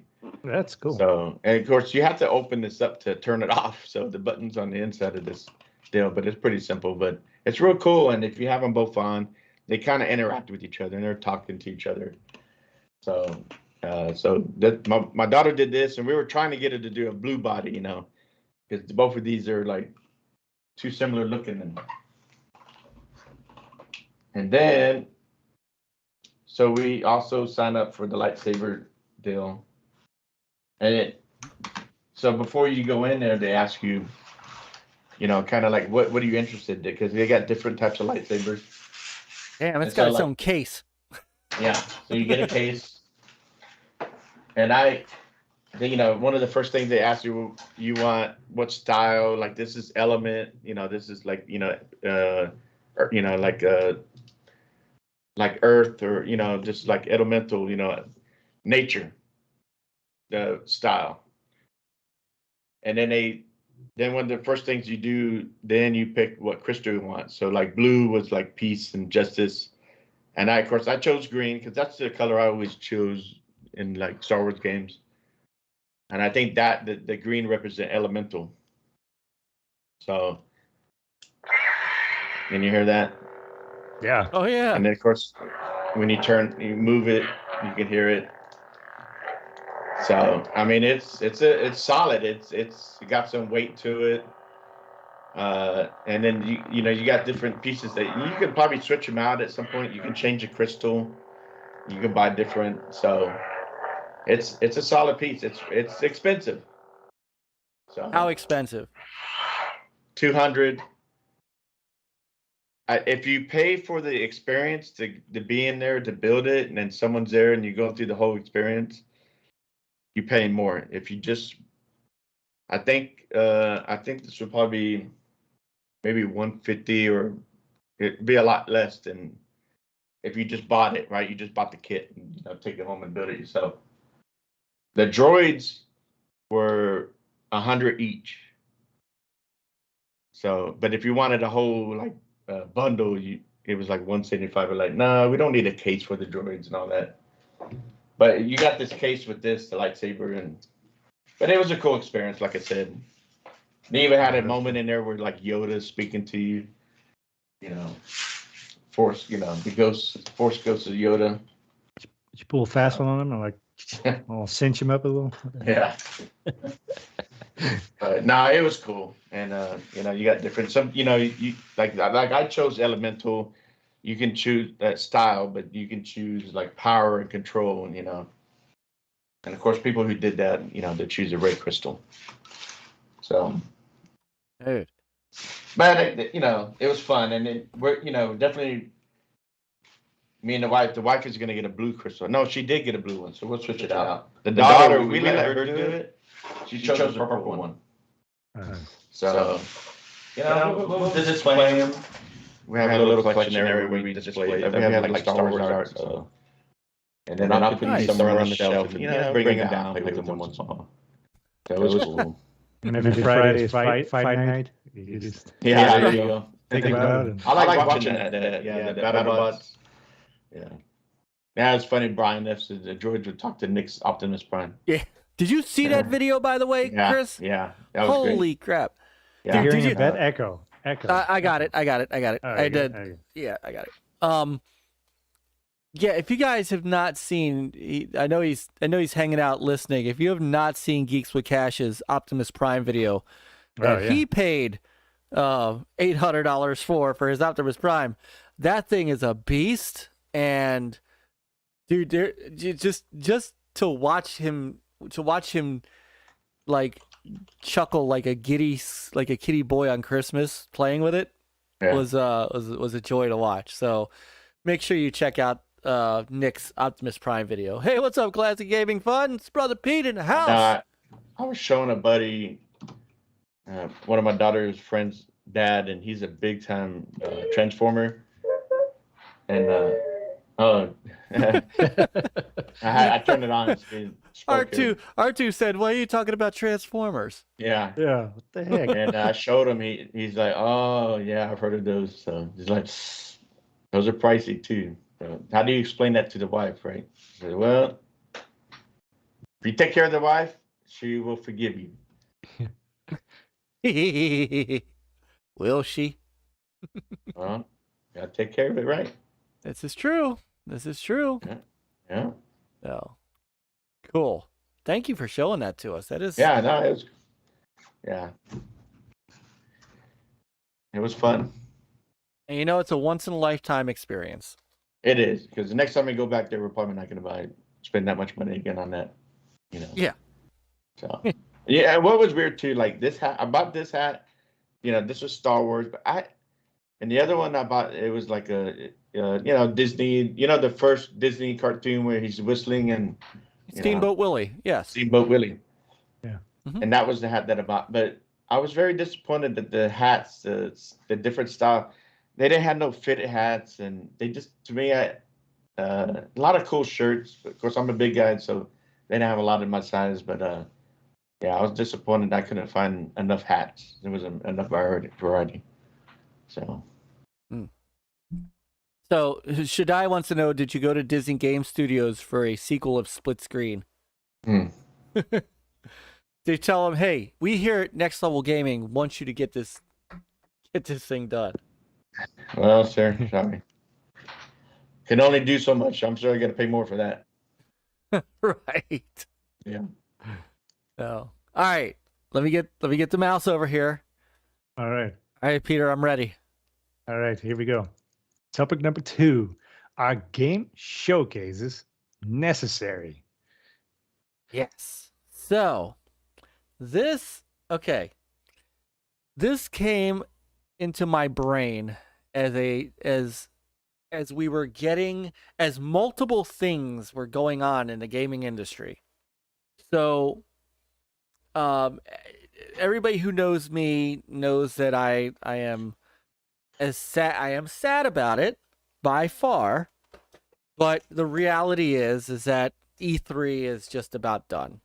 They've canceled their live event again this year, and they are, I mean, for all intents and purposes, like, even at this point, Microsoft is low key talking about doing somewhat of their own thing this year.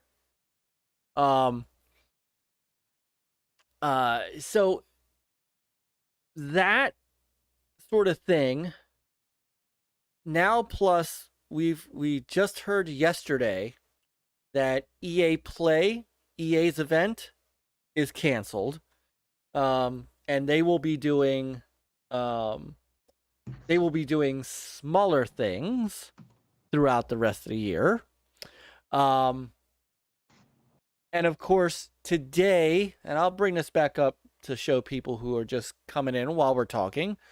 Today, Sony did a state of play for Hogwarts Legacy, which I get is a game that they probably, well, not probably, I'm going to take a good stab in the dark. They have marketing rights to, because Microsoft, like Xbox, doesn't even have this gameplay footage up, because of course this was all done on a PS5.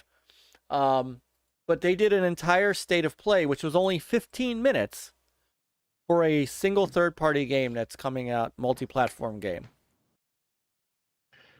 Which is weird, But they have because their marketing, though. right, on it, right? but WB could have done this. Well, they could have, but you got to look at it too, as that PlayStation and state of play they've been doing lately garners more views than just doing WB on YouTube. So I think it's more beneficial, because remember, all the third parties, they would go on at E3 back in the good old days. They would join the stages of the platforms, so their stuff could be seen because there's more visibility. So being on state of play, I think it's more visibility for this game. Yeah, but maybe that was then, though, when they still had E3s. I mean, now it's not as necessary anymore as back in the day, when they really had the only good opportunity they had was being on stage with one of the big three.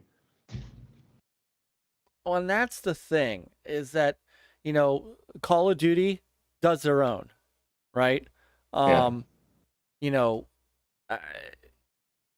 but and Pete says, I'm a huge Harry Potter fan, but this game looks meh to me. I'm a UP. Yeah, I'm not feeling this yet either. Now, it's a work in progress, to be fair. But a 2022 release. So did they give it 22 release or what? Yeah. It still says. Well, I think this is close to a finished product then. But like we were saying in the chat, and y'all were bringing that up, you know, how it looked. I'm kind of like, well, this game has been in development for a long time. So basically, it was last gen developed game, but it's going to be on all the you know. But how long do we have PlayStation 5 since Xbox Series? Well, they've only been out about a year, right? A little over. And you can't get you can't get a PS5, so maybe that's part of it. True, that's. Well, yeah, but then, I mean, this game, the textures and the color lighting looks not very good. Looks very retro, and maybe that's the look they're going for. I don't know, but even like the sharpness and stuff, it did not impress me. And so they it has potential when you see, you know, the objects in the game and other stuff, but yeah. But this is being played on the PS5, right? That's why they showed it on the. Yeah, PS5 definitely. Yes. Okay. Yeah. I mean, I do see what y'all are saying. Yes, it does look more you know, the look and everything like it would be on a, you know, PS4, Xbox One. But I think it still looks good. And they maybe just as of right now, you know, like all these games that have been in development last 3-4 years, you know, they still have to get this gen enhancement. So maybe polish. They don't have it yet to show. You know, polish is what's left for this, I'm sure. Yeah. I mean, I don't. But think I mean, when we compare this to Halo Infinite, remember when it was shown and people like, you know, the lighting and other stuff, and shove it back in the oven. They need another year. I mean, they should say the same thing for this game too. Do you think this needs a year though? I don't think it looks that I don't bad. know. And I don't know. I mean, did Halo need another year? I mean, granted for adding co-op, I guess they do. But besides It that, needed- just the way it looked for the for the multiplayer and stuff. I don't know if it needed a whole year. I'm with you there. So I didn't get to watch it do. Can you create your character? Say that again. Can you do what? Change your character? Create your own character. Can you create your own character? Yes. Yeah. Remember, you have multiple characters or Okay. two, and you can change your gender and your hairstyle and your face and all that stuff. I don't know how. See, that'd be cool because it should be that where you want to where you feel like you're in the game, right? Or however you want to do it. But so I'm glad they're not just picking one character. Right. And it is an action RPG. So I mean, it's all open world. Mm-hmm. And that has something to do with it. Although, Pete said to him, since Elden Rings, everything looks meh to him. Oh, and Niall said, "Who asked for a Harry Potter game? Is it 2001?" No. I mean, It's probably in like development Elden since Ring, that but time, so yes. I feel like people are going a little overboard trying to compare every open world to Elden Ring. I mean, Elden Ring is cool, but I like Assassin's Creed. I like Ubisoft open worlds for what they are. Mm-hmm. I mean, there's differences, and the Elden Ring open world is great for what it does. It works for but I don't think every open world has to be the same. So I mean, you can compare somewhat, but Oh, he's throwing down the gauntlet tonight. Simply the best video game in the past 20 years. well, I mean, that's his opinion. I mean, I think it's a good game, but I don't think it's like I haven't died enough to make my. Yeah. But he's not the only one. I mean, there are. I mean, No, that is but not we're a. seeing That's that- not a. That No, is that's not true. a single opinion. No, but you're right, and we've seen a lot of the game has sold very well quickly, but Yeah. that doesn't mean everybody who's played it feels the same way. It's just that they've done a great job, and the word by mouth, and everybody showing it is like the excitement that people have expressed have been able to get other people to go buy it and then try it because, like me, I don't play Dark Souls games. I didn't play the last ones, but because Elden Ring was open world This and looks there's cool. grinding to it, then I'm like that intrigued me more, so that's why I got it. I do want to come back to the combat in this for a quick second. We're kind of getting off topic, but which is fine. But I will say this: if they can refine the animation and the smoothness of this, if you look at some of the watch him as he throws his stuff, it's kind of cool. It's not just that, flick it in the air and do it. Like he's doing he's doing moves. Yeah. That could be kind of cool. Yeah. Well, it's gotta have that look and feel of what we saw in all the Like Harry Potter movies. Like, just this. Yeah. They want to capture that, make you feel like that's what you're doing, what you saw.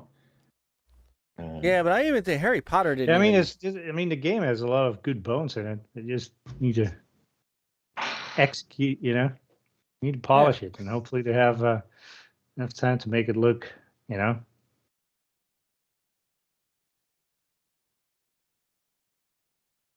Harry Potter Jedi Does anybody Knight. else give kind of a bully feeling for it? Kind of a what? The game, bully, whatever. Yeah. Rockstar. That's so long since I played Bully, though. Yeah. No, I know, but it sounds like. Wait a second, it's like the Harry Potter variant. I like that Thor. I like that Thor move. Hold on, where was it? It just happened. Is it here? Yeah, and then hold on. It's somewhere over here where he brings the lightning. That's kind of cool. Where is it here? Yeah. Where he Thors him. That's kind of cool. Yeah. No. No, I think it looks great. And I'm a big Harry Potter fan, and I think my wife is gonna really. Actually, she'll probably want me to play this. Maybe she'll play it. I would like to get her to play it. Yeah. She's a huge Harry Potter fan, so it'd be great to. I don't know what timeline this is compared to the movie, so that'd be interesting to see. I don't know. They said something 18 something. It's the 1800s. It's not. It's okay. It's in the realm of the of kind of the pre-Harry Potter. So, yeah. Which is fine. It takes Harry Potter out of the mix and doesn't lock you into a story. Yeah, So. and I think even Fantastic Beasts, because this is before that too. So I like that, because then you can get into older lore that. So when you read Harry Potter books or to watch the movies, like stuff they talk about, like maybe someone had brought up, oh, in this book or in this. So it'll be interesting to see what lore comes out of this. And my wife, if she plays it or watches me play it, she'll be like, oh yeah, this and that. Like she'll probably know more than me. So it's going to be interesting to see how much lore is in this that people have known from, that are big Harry Potter fans. And like Pete in there was talking about, and I don't disagree with him, like as far as his opinion on. I mean, if people feel Elden Ring is the greatest game, and I mean I understand that. I agree that that's how a lot of people feel. I get that because I played Elden Ring. I think it's a great game. So I mean, like you said, everybody's subjective. So but I have seen ever since Elden Ring came out, the way they did the open world. Now people are looking at other open world games. Now people are looking at this. People are looking at Ubisoft open worlds, and now they're kind of, it. I guess sometimes when new games come out and they do something new and people like it, now you kind of want to see other games do it, which it happens.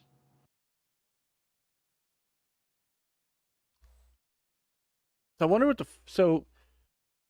other thing too is on their website, on the Hogwarts Legacy site, is the 4K gameplay trailer. I wonder how much different that looks. I mean, obviously I can't show it here because we're not 4K, but yeah, but I mean, if it's going to be 4K on PC like that, or well, it'd probably be 4K on PS5 and Xbox Series X, of course. And see, but what they showed us, I mean, well, they never showed in 4K the first. I mean, what rest and etc. was shown down there, and are we getting better, or is what we're getting? Well, this Pitfall still kicks butt in the first ever Souls game. That's a great way to look at it. That's an endless Souls game. Maddie, brother Matty Beast is in the house. It's basically Bully Hogwarts edition. There you go. Hey, so he agrees with me. Yeah, Maddie, what's up, brother? So now let me get back to, was it necessary then to show this at a state of play when WB Games could have had because really, honestly, Sony didn't do anything other than really just show this stuff with a little bit of an intro in the beginning of it. They didn't. It wasn't narrated by Sony. It was just kind of replaying this. WB is big enough of a studio. Everybody knows who WB Games is. Everybody knows what Mortal Kombat and all that stuff. They could very well have just had a little showcase for this themselves. Oh, I'm sure they was this more Sony reaching out to WB saying like, hey, we need something? Well, it could have been a deal. Well, it could be. When they did the marketing rights, they probably said, maybe they got this as part of the deal. We want to be the first to show it. on Well, maybe PlayStation. well, and they do want people to think it's and this was a popular tactic that they used for Destiny. Yeah. Because remember, people thought Destiny was a PS4 exclusive because And you they didn't did see. Red Dead Redemption 2 because I had a buddy at work who thought Red Dead Redemption 2 was only on PlayStation. I'm like, no, it's not. See, But, here's my thing. Would that be considered false advertising? Well, people No. did question that because they felt like the way the box art or whatever, like it seemed like it was a Sony only, but if you're not paying attention to it, but to me it makes sense if you're gonna pay for marketing for third party, then I think it makes sense to show third party on your platform because these platforms, the Xbox and PlayStation have and Nintendo, it's not just for first party. You just don't have the first party around all the time. You have to show third party, and you want to create buzz out there for people to play this game on your platform. So that's what Sony's doing here. So this is a huge franchise, of course, and this is a huge for a game like this, for the whole Harry Potter, this world. I mean, it's big, so I don't blame Sony for jumping on this, and they did a great job with Call of Duty last gen, like you said, Destiny, and they did the same thing with Star Wars, and of course, Rockstar games, Red Dead Redemption. They're huge. They're going after the big games like this. Day one on Game Pass? No. No, that's But this part of the isn't. marketing. It's just funny because this one is not even a timed exclusive. No.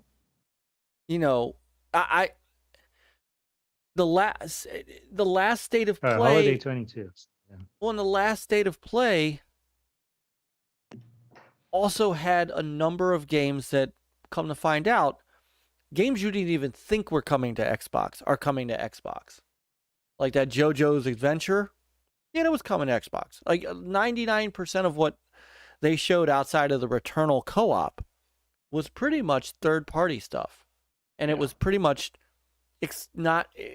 some of it, I'm not even sure any of it was timed. I mean, that's my point is that Yeah, but I think Xbox has done a great job these past couple of years bringing attention back to Xbox, especially with Game Pass, right? Right. Because a lot of these games have been going into Game Pass, and then people are like, "Is this game going to Game Pass?" Or people keep questioning on that nowadays. So Sony has to do everything they can because Xbox, they've always shown third party on their, platform and, like ID Xbox games, indie games. And I think it takes attention away from Sony. And then people are like, well, is this game going to be on PlayStation?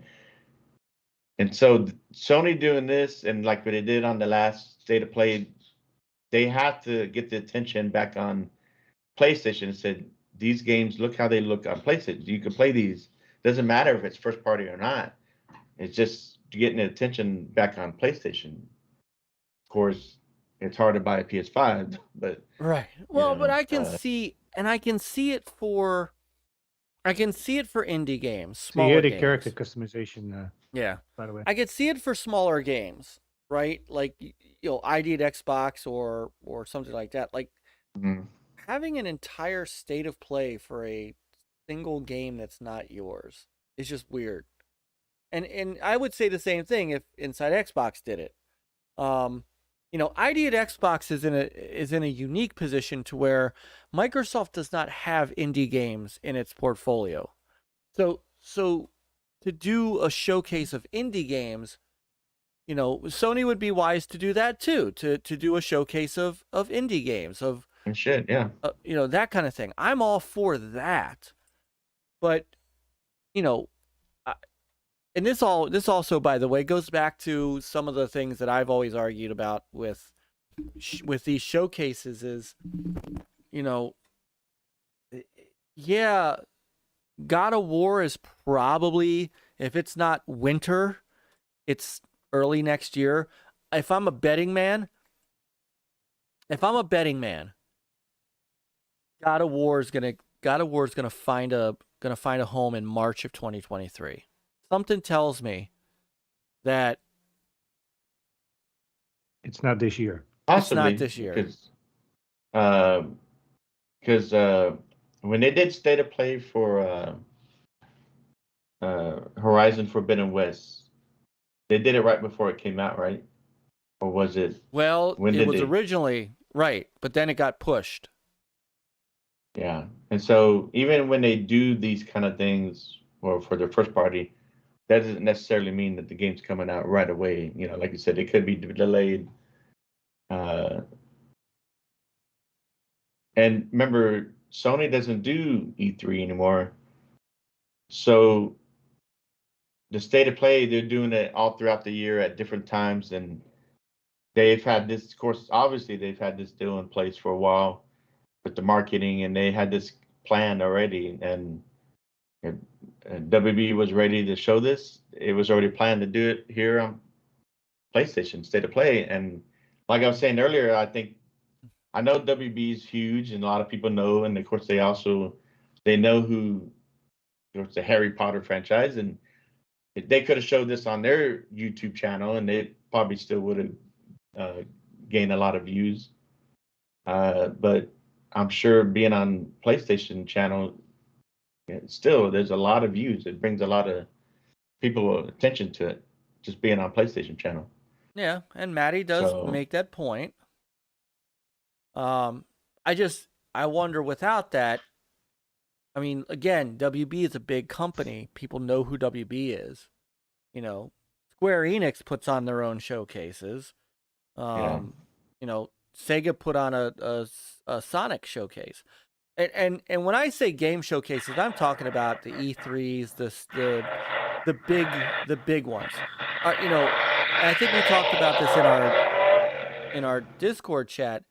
I would be in favor of like a quarterly update kind of thing from these companies, you know, because there's still games that I want to know about. Like I know you don't agree with me on this, but I'm a hair bit concerned we haven't heard more about Hellblade 2, which tells me now that's 2023, right? Compulsion made a possibly. Well, that's why they should not. That's why they should not announce games so far ahead. You know, just have a show. You know, a quarterly show is fine. When the game comes out, like in 3 months, you know, in the next quarter, at that point, it's like, okay. Yeah, but then they Xbox got criticized whenever they didn't reveal stuff that, hey, this is what we're working on, while PlayStation was showing Well, stuff but that maybe was now, like 3 years out of now they have more away. stuff in the hopper with their 30+ studios, so now they can do it. Right. While still giving glimpses. I mean, I think I will still die on the hill that a glimpse to know what's going on is better than nothing. And I think there's some recent things, you know, in the gaming industry that are happening. I'll sneak some Amico talk in here real quick.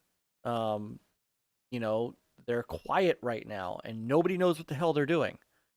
And that it's leading to people making what could very well be false narratives about the company, about the console, about the games, about all this stuff.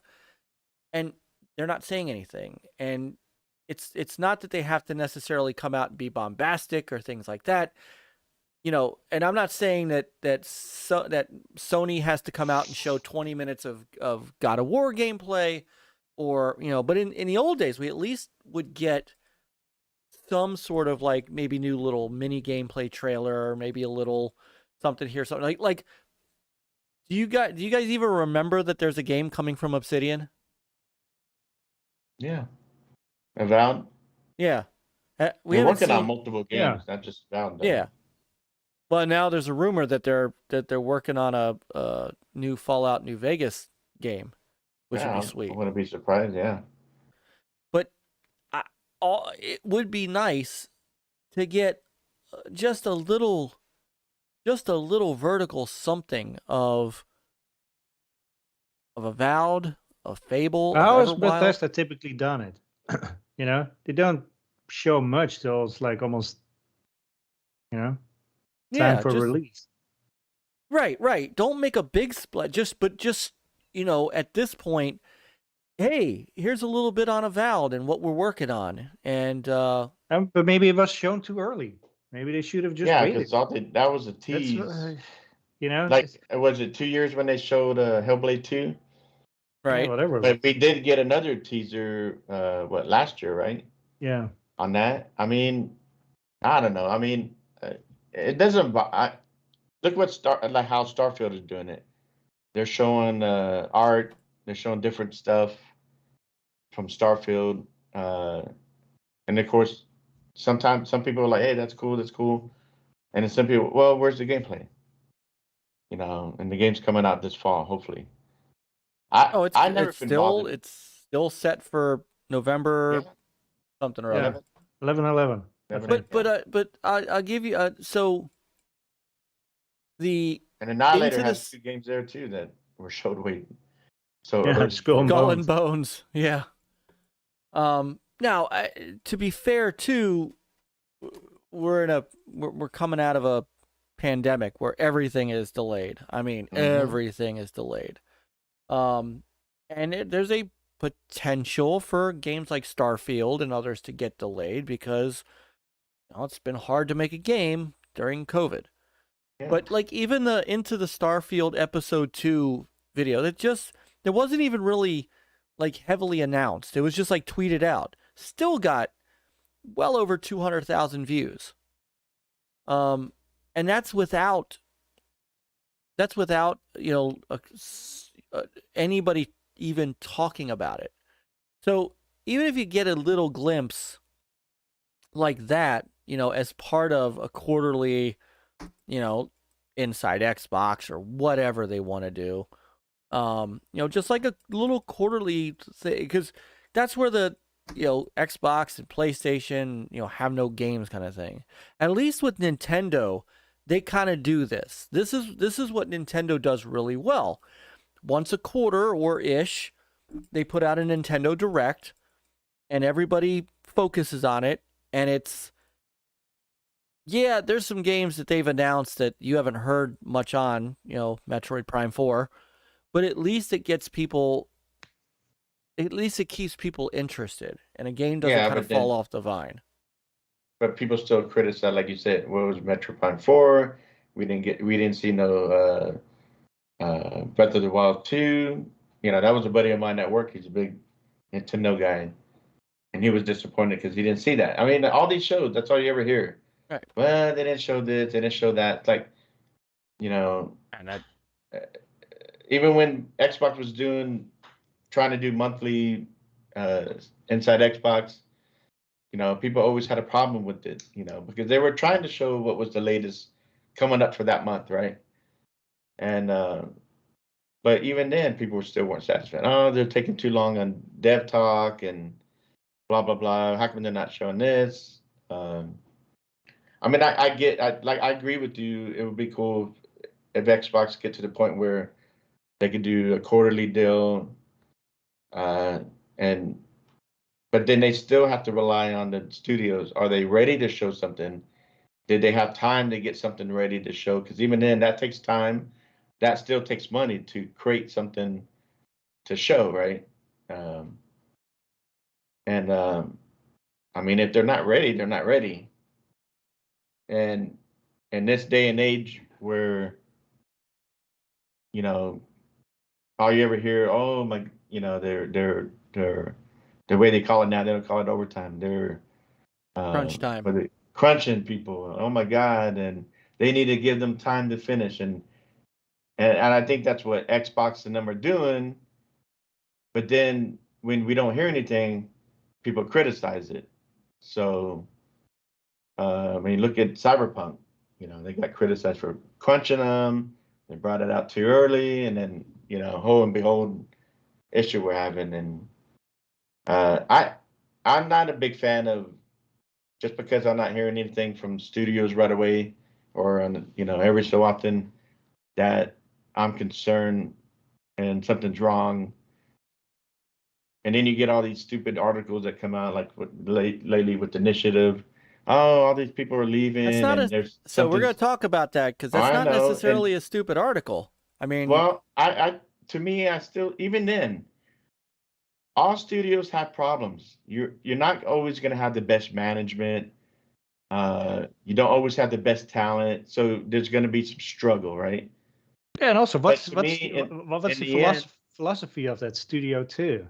You know, well, was I it mean, just we to learn a have lot. the initiative of idea and work it out quite a bit, and now you have, Square Enix is wrapping it up and Uh, building it and doing all yeah, this stuff. I mean, do you still know these people? Were those people just hired for, well, however long they were down yeah. there? We don't know what 12 the months, 16, exactly. We 60. don't I know mean, what the we the don't know. whole We full. don't know squat.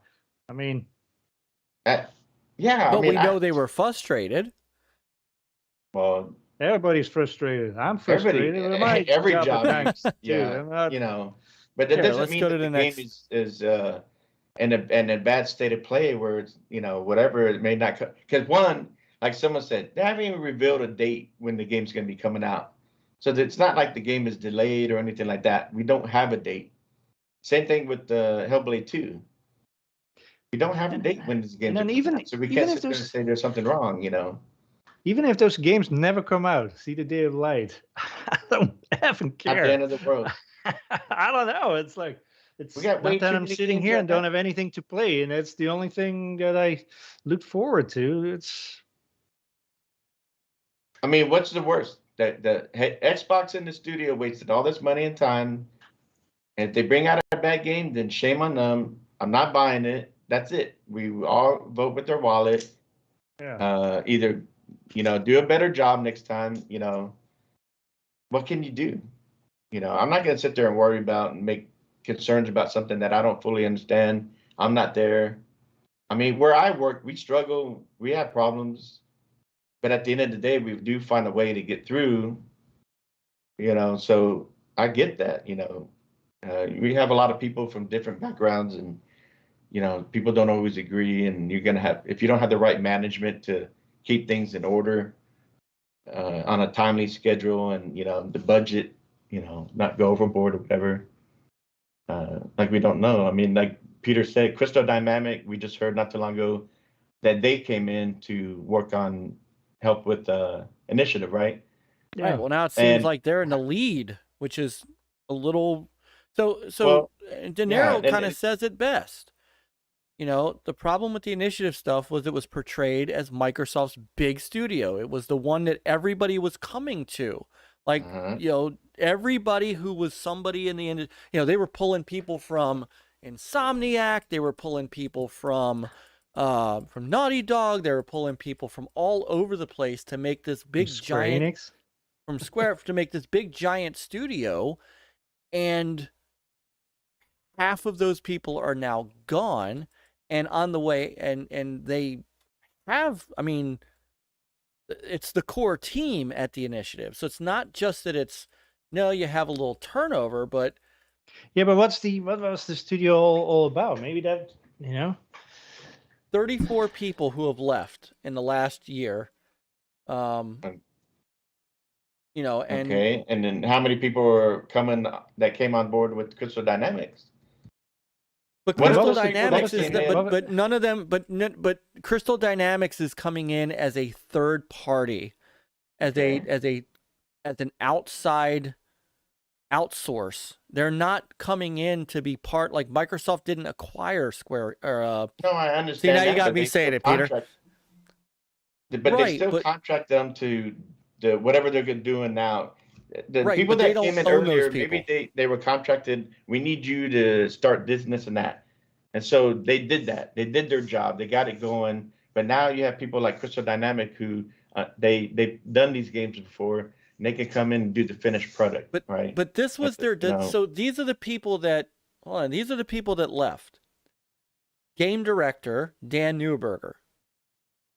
Design director, Drew Murray, the guy who came over from Insomniac, who went back to Insomniac. The lead level designer, the principal world builder, and 2 senior system designers, and a group of 3 former God of War designers. That's part of that group. So it's not just that they have 2 senior writers recently quit. The project's technical director, technical art director, maybe the lead story was gameplay written engineer, already, and then they lead go on board. animator, QA lead. I mean, they lost. They didn't just lose like ancillary coders. They've lost some giant people that were brought in to put this massive studio together, and now basically Crystal Dynamics is taking over development of the game. That's a problem. I don't see what the problem is. We don't even know what the contracts were. What if these people signed a 2-year contract? What do we know? We don't understand all that. All right, so you're telling me that these folks came in just for a couple years. The principal world builder came in for 2 years and said, "Okay, I built the world far enough. You guys can have it from here." Yeah, I mean that could be the case. I mean, we don't know what the whole. I mean, I can't. Studio where they only had like 40 or 70 employees. I mean, that's not a whole lot. No. But you're losing your senior people. You cannot. If they only have senior people, then anyone that leaves is a senior person. I don't know. I agree, but it's their design team. I mean, these are not like the low level people who are just like, artist B. It's no, but that's not... Square Enix, and we don't know how the studio is set up. Maybe that's the way that studio was designed to operate. I don't know. I'm not sitting in there. So is Gallagher still there? He's still there. He's the main guy, ain't he? Yes, and that's actually part of the problem, which why people were leaving. Because folks that left who talked to VGC said a lot of it had to do with the top-down management that drove them out. So it's not that these you don't conflate them not getting a contract picked back up with them actually quitting. They quit. They didn't. Yeah, but we're not hearing straight from them. We're hearing from a media source. That doesn't necessarily mean that's the full story. So we can't sit here and say for sure that, oh, there's something issue or they're having problems with top down. Everybody has problems with top down. How many other studios lose 35 people in the scene? All the time, but we don't hear it. You're telling me that hold on. You're telling me that a Sony studio, like any Sony studio, can lose Naughty Dog could lose 35 of its senior people. Again, I'm not talking about artists. But are there any junior people at the initiative? I don't know that. But that's what I'm saying. It's like we don't know squad. I mean, part of the problem is they put together this, and I think Maddie said it too. Their words, a quadruple A studio, right? Right. They put that together, and maybe that's because they only had senior people. What's up, Nate? That's why it was brother Nate is in the house. Hey, what's up, brother Nate? Like De Niro said, Jez's deal said there was some disagreement. Probably some creative disagreement. That happens all the time. And this guy Gallagher, he's the one in charge, right? He's in charge. So he worked out a deal where he had his buddies from Crystal Dynamics to come in because he worked with them before. That series that he worked on before, Tomb Raider, Lara Croft, those did well. They played very well, right? So what is it that you're worried about? These guys are coming in. What if look, we want to go this route. I'm going to bring up. So the creative design, these guys are going to take over and do this and that. And these other guys are like, well, I don't agree. And they leave. So what? We don't know what am I worried? Hold on. Wait a minute. Because I'll show you exactly what I'm worried about. Let me bring this up. Again, we're not talking about a couple people rolling out. right? We're not talking about one person in a high position rolling out. I want to show you this. All right, this is this is Video Games Chronicle. This is the current dev team, right? And the people who are left are marked by strikeout. All right. Daniel Newberger, the game director. Drew Murray, game designer. Chris O'Neill, lead level designer. Senior systems designer, senior designer, principal level designer, senior designer, principal world builder, gameplay designer. These are, and look where these all people came from. Tomb Raider, Sunset Overdrive, God of War, Jedi Fallen Order, id Software, God of War, Infinity Ward, Coalition. I mean, they're coming from other internal studios from Microsoft and leaving. Associate technical designer, director of narrative lead. I mean, this is not like little things. These are big, giant things. And if you're telling me that Crystal Dynamics is just taking over all of that and everything's going to be cool. When I look at this list, it seems like extremely top heavy. I know. That's probably where we end up with a quadruple A. That very well could be, and some of that can be laid. Who knows? I don't know how the studio was, and some of the that philosophy of that studio was. Some of that could be because they put this studio together wrong. I mean, senior software engineer, senior graphics engineer, lead gameplay engineer, not gameplay engineer, lead gameplay engineer. Senior if you have only engineer. one or whatever, then it will be senior real quick. Doesn't mean they don't have someone else already there that can take over those spots. I mean, we don't know.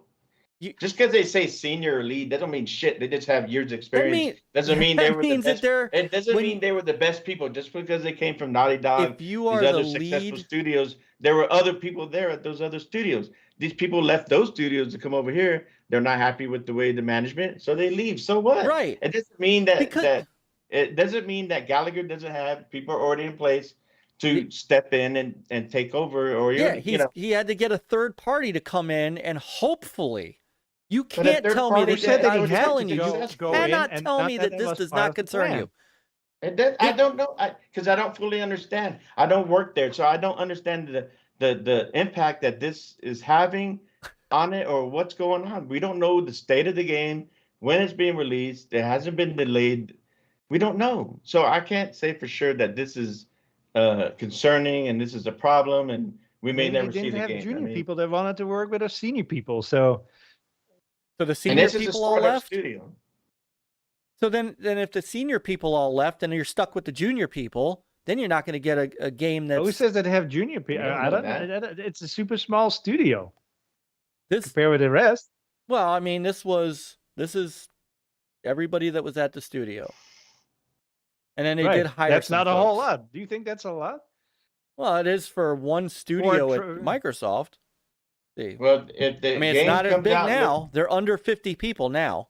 Because Crystal Dynamic, the last game they did the Avengers one, right? Right. Which if this game looks like that, then I have a problem with it because I don't like the way the Avengers game looks. And that game tanked. But if it plays and looks as good or better than Tomb Raider, then I'm okay. I mean, at least it's going to be in Game Pass. But I don't know. Oh, I mean, so now you're agreeing with everybody else that says Game Pass is for bad games. That's where good things. At least I will not have to. I'm telling you, this concerns me. This concerns me. This is not. I'm sorry. This is not just Drew Murray leaving, right? This is not just Drew Murray left, and I don't know, Yuka Murata, the software engineer. Drew Murray left because he wanted to go work on Wolverine. He came out and said, "Oh, I'm leaving because family, this and that. Something happened." And then a week later, he's at Insomniac. He's where he wants to be. That doesn't mean that there was something wrong. The guy left. They probably told him, "Hey, you know what you want to work on Wolverine?" Yes, okay. The guy. I would love to leave too to work on Wolverine. So why would he come here in the first place? Because at the time it was a startup, and they probably paid him good money to come and help get it going. But in the end, who knows how far, what influence he had already had in place before he left. But then you get an offer to go back to the studio that you liked working for, and to make Wolverine. I'm sorry, but I would probably leave too to make Wolverine. Doesn't necessarily mean that there's something wrong with this game. He left I mean, February of last year. Do you think they had Wolverine then?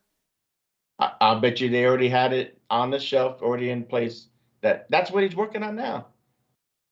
Yeah, knew. Maddie. See, I'm with Maddie. This is like it's gonna be bullshit. be like Lionhead. No, 2.0. y'all are not. Y'all are going too far. Like Lionhead, they were mismanaged. They fucked up on that game. Even though some people did like that game, but it was not in the state to where it should have been. Hold on. So, yeah, mismanaged. Kind of like, according to former employees, many senior team members were frustrated by this lack of autonomy and didn't feel heard on key issues such as development priorities, project planning, and team staffing. So, yeah, the former employees described the studio's development hierarchy as very top-down, with Gallagher and Newberger, who isn't even there anymore, keeping a strong grasp on creative decisions. So, yeah, we're hearing yet another thing about a studio that's not being managed correctly, and people in droves are leaving. That we know of. Welcome to the real world, because most companies are top heavy, where you have management that have control. I work at a company like that. You've lost hundreds of people at your company at one time. Yes, not 100. We've lost a lot of people since I've been there. The last 3 years, we lost a lot of people that came in, that had experience, and they're gone. So there's still many of us that have experience that have to step in and take over those who left. It happens all the time. I mean, people are always unhappy for one reason. I'm sorry, people are unhappy for one reason. I've been around this industry for most half of my life. Company. This is Microsoft. This isn't an indie developer. This is Microsoft. Yeah, but it's still a startup studio, and they put all these people who are senior. But they probably had more chiefs than Indians. So all I see here are director, lead, like senior, lead. Yeah, the leads are leaving. The writers, look at who's left. Look at who's left. No, there isn't. Here are your writers for Perfect Dark. The director of narrative, the narrative lead. So all that's left is a narrative designer and a principal writer. So you don't even have the lead. So now one of these has to come in and be the lead, or they have to hope Crystal Dynamics is going to do it. We don't know how good these people are. Maybe, I don't know. I'm just saying, I'm not concerned. I don't care. When the game comes out and I see it and it looks good, I'm going to play it. I don't care. Well, I never cared about none of this stuff. You're going to be waiting for a while, because there ain't no way this game's coming out next year. It doesn't bother me, because it's not like I don't have anything to play. So you're good waiting till 2024? I don't give a shit. I honestly don't, but I haven't seen anything except for a teaser. So why would I care? That's another thing. It's all we've seen is a teaser, and now we see half the studio rolling out. Honestly, it doesn't bother me. It's just I get your concern, but that's your opinion. But my opinion, I just don't feel like I'm not there. You think this game's going to be awesome? I don't know. I just don't. I had no opinion of the game, because I haven't seen anything besides that teaser to really. I just know, hey, cool. They're bringing back a franchise that a lot of people like. Other than that, I haven't seen gameplay to fully judge anything. Because I don't work at these studios. I don't fully understand, like, oh, you have all these leads for this and this and that. And if you don't have them, they leave, then the game is going to struggle. Is it going to be like Anthem? Who knows? Gotta hope not. I don't know. All I know is that the Crystal Dynamic, it's come in to help, and maybe Gallagher feels like they don't have a choice to finish but the game. Take he over. Didn't agree with these guys, but he's working with people he's already worked with before, and he probably feel like he's okay without the guy with the stapler from Office Space just got a promotion at the Initiative. Yeah. This is unprecedented. But according to Annihilator, I'm reaching, but I guess whatever. You don't work at the goddamn studio. None of us do. So how the fuck do we know? Unprecedented. This is not normal. Yes. What? Okay. This is not I don't think this normal. whole studio. the I media have been article said around. so, I have been right? around this industry long enough to know this is not normal. But And you look at the know- dates. So to answer, where was it? Did they all leave at once, or was it staggered a few here and there? No, they all left in 2021. December, November, October, April, August, December, June, July, August, July, May, April. I mean, they all left mostly in 2021. So they've left last year. There's a few people that held out until this month or last month, but most of them rolled out last year. I have never, in my years covering video games, I have never seen a studio lose this percentage of its senior staff like this. And I have watched many third parties. I have watched Sega, I have watched Nintendo, I have watched Sony, I have watched Microsoft, EA. I mean, I have even the Battlefield folks, like even the entire Battlefield team, as shitty as that game was, still intact. This is not normal, and this is something I have don't think never it's a normal studio. seen. I've never seen this at any studio, Peter. Ever. I know, but this is not. I don't think this is set up as a normal studio. I don't know how it is set up. I don't either. It's certainly just not the whole set up. thing. I mean, it's like it still looks pretty small and very top heavy. So Then they set this thing up wrong. So that's a whole other issue. Is that I mean, what's is that set the up studio? wrong? We don't. I'm not.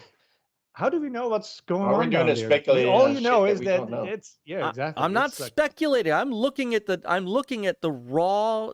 We don't data. know how Gallagher is Yeah. managing this, But and you maybe don't they know what hired it more means. people than they I- should have. Know exactly how Gallagher is managing it because people who left have said what they are doing. Oh well, you always got unhappy people at every company that leave for one reason or another. Seriously, I mean, we don't know the state of the game, and some people are saying that, well, it could be a bad company. We don't know that. Just because people complain about it and 30-something people leave, maybe they hired more people than they need, and then they brought in Crystal Dynamic that works well with Gallagher, and it's This is working not for normal. Gallagher.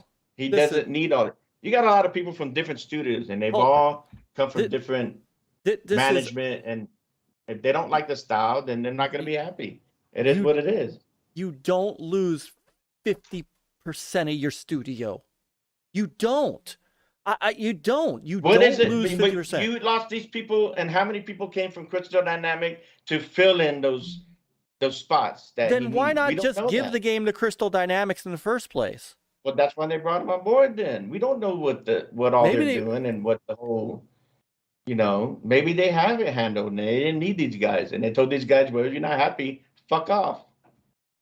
That happens is at every a studio. People leave all horrible the way to time. run a studio. No, That is an people leave all the time. absolutely You're never gonna make horrible way to everybody run a happy. studio. You have people from all different backgrounds. You're not going to make everybody happy. I realize that this is a You Microsoft know that studio, as being a so manager that no, you're gonna manage no, it you the way you see best, and you can't make everybody happy. absolutely not.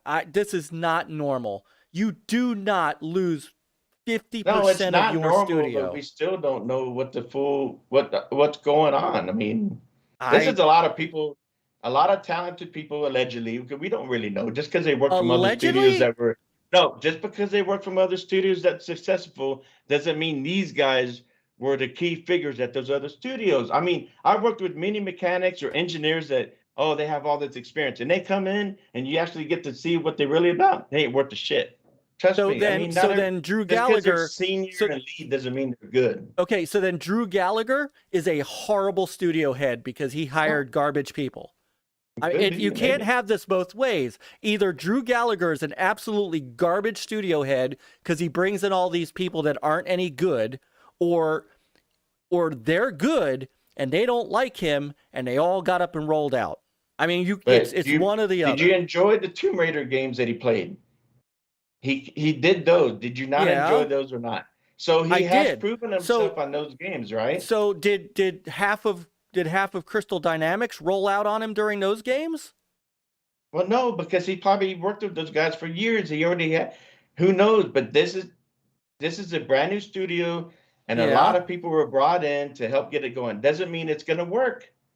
No, it until you obviously start doesn't getting mean it's going. going to work. This to me says what they did didn't work. This tells me that what they did is not working. These guys, and these guys are happy, so they brought in Crystal Dynamic to help fill in what Gallagher wants. And that is a bad precedent for a studio. It could be. We'll find out when the game comes out. This game is going to be 2 years out. I'm telling you, there's no way that this game's coming out. What are you going to do? I mean, you just heard. So what if it's 2 years out? I mean, are we in a hurry? No. I'd love to have another Perfect Dark. Yeah, so some of us would like to play a Perfect Dark sometime in the next year since they announced it, and we all got, or at least I did. I got all crazy for it because I love Perfect Dark. So yeah, But is it going to break is it going to break or make you to want to play on Xbox or whatever? I mean, what's the big deal? It's like, look at the Annihilator. Oh, it's a jumping ship because it's sinking. How do you know that? So we don't work there. We don't know if it's sinking. If they come out and say, I mean, look, you had an established studio that worked on that stupid Dragon game, from the one that never came out. Yeah, right. They were established studio, and it still didn't come out. Right. That was a complete second party thing. That Microsoft didn't have any internal teams working on that. That was Platinum Games. That doesn't matter, but this guy had people he worked with for years, and it still didn't happen. So we don't know exactly what's going to happen in the end. If Gallagher, look, he's proven from Tomb Raider. He lost a lot of people here, and it could be a bad thing. We don't know because he has the people that he worked with before from Tomb Raider. So he may be able to have it in control the way he wants to see it. And these people are not happy, so they left. I mean, it doesn't mean he doesn't already have people there in place that he needs, and they may end up starting to hire more people because these people left. But we don't know how far the game is either. I mean, no, and that's part of the other. That's another part of the concern. It's like, if you remember when we about Hellblade 2, and we haven't heard people leaving that studio, but you're still concerned because you haven't seen enough. So what's the difference? Because Hellblade 2 is supposed to be out before this game. Hellblade 2 is supposed to be farther along. We did. We at least saw gameplay on Hellblade 2. We did recently, yeah. But you're still concerned because you haven't seen anything more. I was using that as an example from when we had a 2-year gap from that. This is going to be, but we also, again, to your point, between that 2-year gap, we didn't hear about Ninja Theory having half of its studio leave. There's a difference between that and not seeing anything on Perfect Dark, not hearing anything about Perfect Dark, not getting any information on it, and then all of a sudden, you come to find out half the studio's gone. That's a big difference between comparing Hellblade 2 to Perfect Dark. I'm just saying, we haven't seen much from either one of them. But what if they all had contracts that expired at around the same time?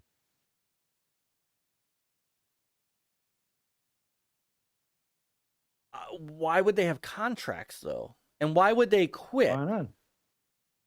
What if they only had a contract that doesn't get renewed because...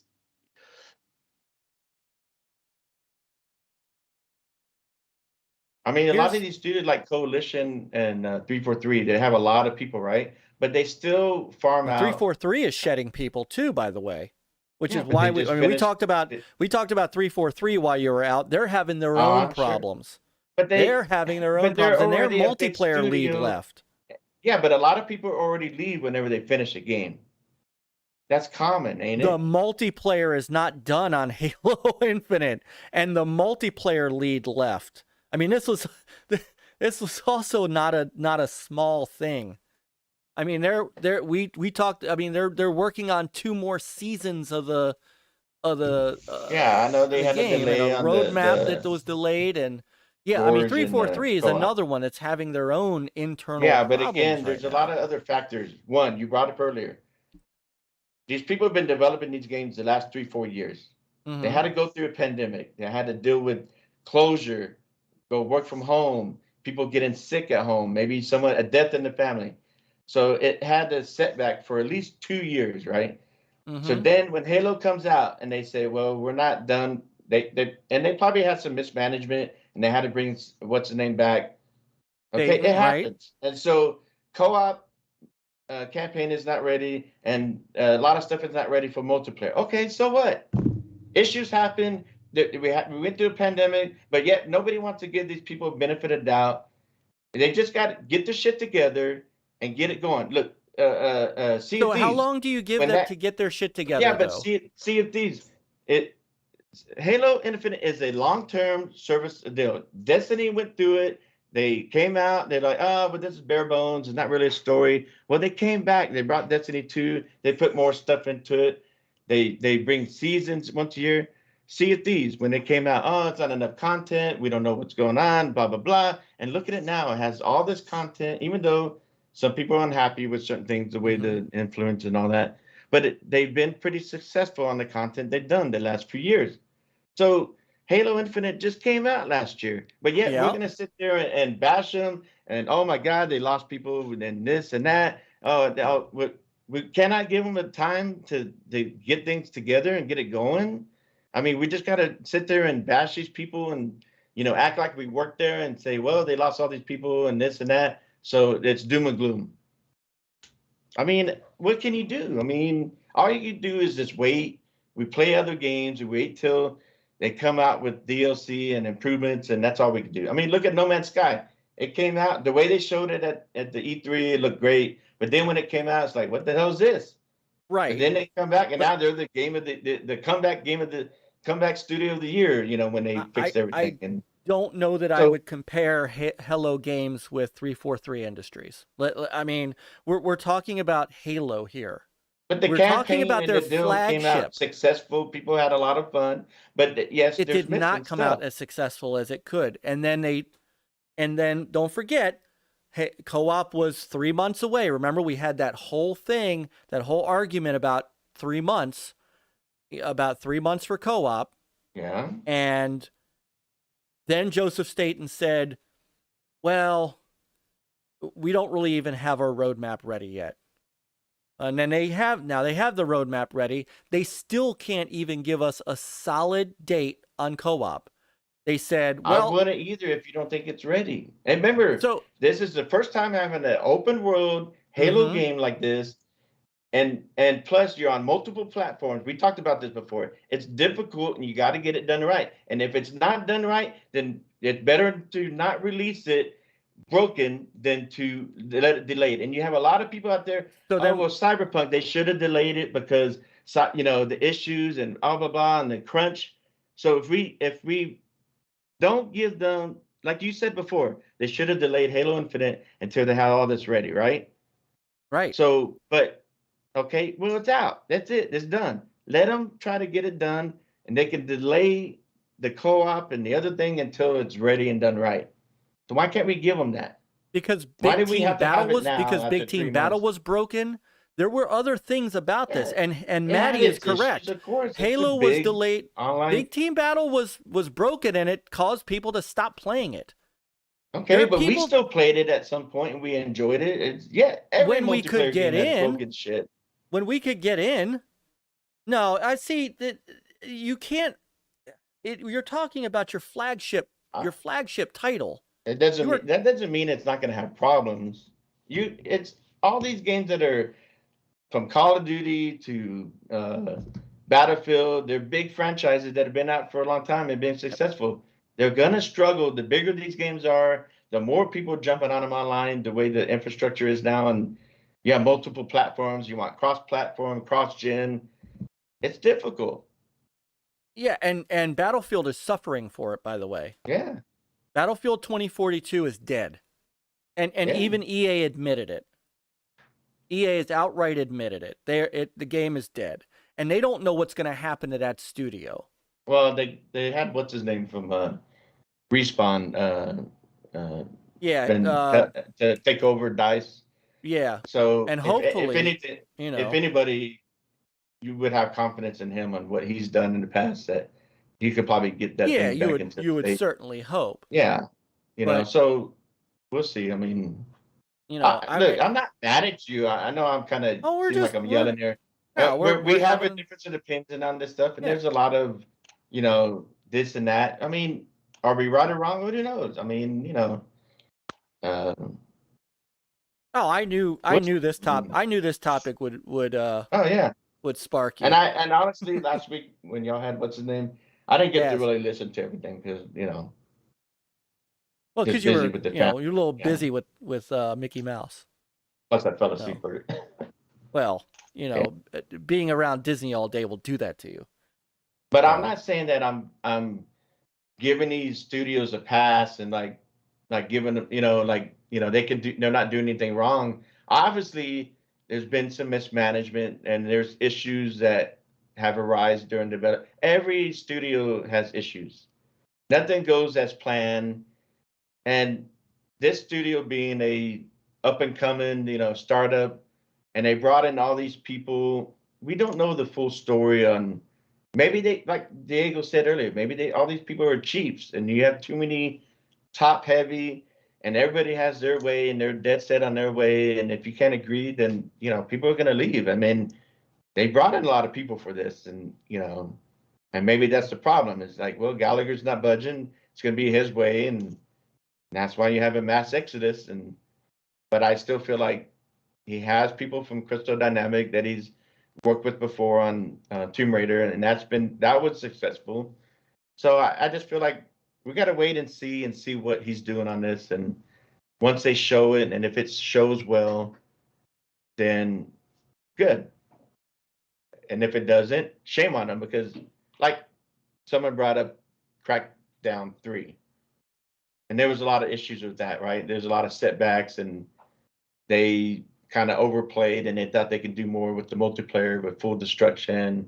Yeah. And that didn't really turn out because there was some issue about, you know, Well, they had one that giant. left. Well, they had one giant issue, and that's the guy that wrote the engine for them got bought by Epic. And then he got bought out, but yeah. So, but in the end, the game wasn't as big as what some people were trying to make it out to be. But we had played it and we enjoyed it, right? Mm-hmm. I mean, it is what it was. I mean, you know, I think part of it too is there's expectations around this. Yeah. And to be and again, those expectations were set by Microsoft. Like they touted the initiative as this, you know, as basically the super group, you know, like you know, the tower of power of developers. So, you know, we got all these developers from Infinity, and from here's the guy that worked on The Last of Us, and here's the guy who worked on you know, Sunset Overdrive, and hey, here's Drew Murray, here's Daniel Newberger, here's the guy, and this is really weird too, because Daniel Newberger worked on Tomb Raider and he's gone. So I mean, they set some expectations here that I'm sure they did. Seem to be unrealistic. So, well, I mean, what you start out to do in the beginning doesn't necessarily mean, you know, it's going to stay the same way throughout, right? Because I mean, things change all the time during development of games. I mean, look at Anthem. They had planned to do all this other stuff they wanted to do, but then the publisher said, well, we want you to do this. And then the game struggled, and it didn't turn out, you know, the best. Yeah, and actually, look, Newberger left last month. Yeah, but honestly, I know a lot of these guys came from other studios, but I don't fully understand the impact. If you're a senior, you come from different studios. Yeah, I get that. No way you become a senior but this without. Is, so interestingly enough, though, Newberger was kind of, I mean, Gallagher's right-hand man. Yeah. He was the game director. I mean, they've lost their game director. That and the guy who, you know, Tomb Raider series, this is the guy that worked with Gallagher. But even the people that worked with Gallagher are leaving. Well, it doesn't mean they like them. I mean, well, but I mean, Daniel Newberger came from Crystal Dynamics. Yeah. and obviously came aboard with Gallagher to help him make this game, and then something happened with him that rolled him out. I mean, it's just it as somebody who has been around the block with this for as many years as I have, I'm just saying this is highly concerning. I get it, but it's like Nate is saying, and he has some a good point, is that anything that happens at Xbox is always, negative, and it's always got to be top story, right? But then at the same time, you do have some concern and issue that PlayStations have some sexual harassment issues that have been going on that they've been accused. Yep, we talked about that last week. And there was a small deal that came out. But where's the news on that from the big guys? Where's all that? Like, this is more news than that. You get what I'm saying? Like, people. I don't. Yeah, but I don't care about that. I mean, that's not that. That doesn't. I know that, but that Nate doesn't have anything to do with anything that Xbox does or doesn't do. It's huge news. Yeah, but that doesn't really have anything to really do with us talking about it here. But I think that's more concerning to do with Sony. I've only heard a little bit on that. It's very concerning. So why is it there's IGN and all those them coming out to get they went after Activision on it. So not Activision's not a Microsoft. I mean, they're a Microsoft studio now. Sony, but everybody went after them. So where's the concern that people are coming out against Sony saying that they've had some issues at PlayStation offices or whatever it is? Yes, this is news, but it seemed like it's more of a concern that people out in the so-called gaming community that we're in, they rather worry about this than other stuff that's a little bit more concerning. I mean, and like Nate's saying, that if this is happening at Sony, would we hear about it?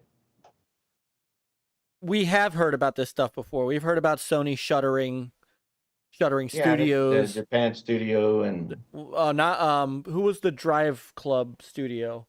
They all went to Codemasters. Yeah. There was some of the stuff. I mean, we've seen where. There was a big article about Ben's studio, and everybody picked up on that. They didn't get a sequel for Days Gone.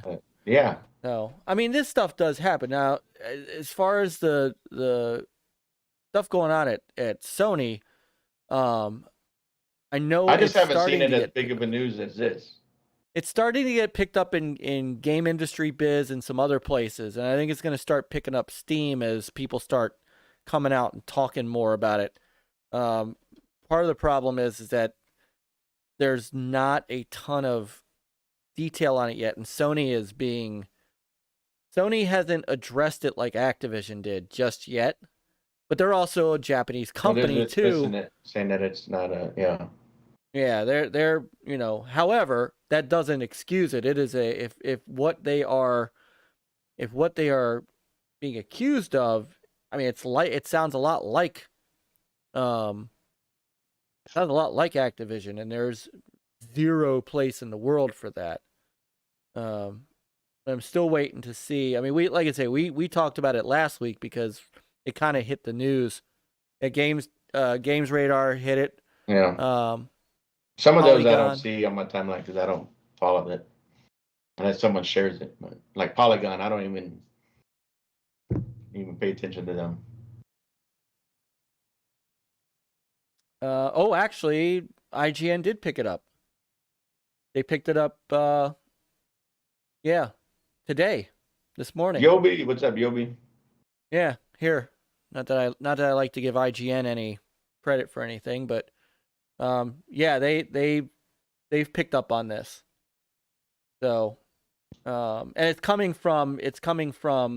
What's weird is it's coming from Axios, and Axios has actually kind of been at the forefront of this one.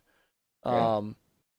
Steven Totilo has has actually done a really good job of chronicling this stuff. And it is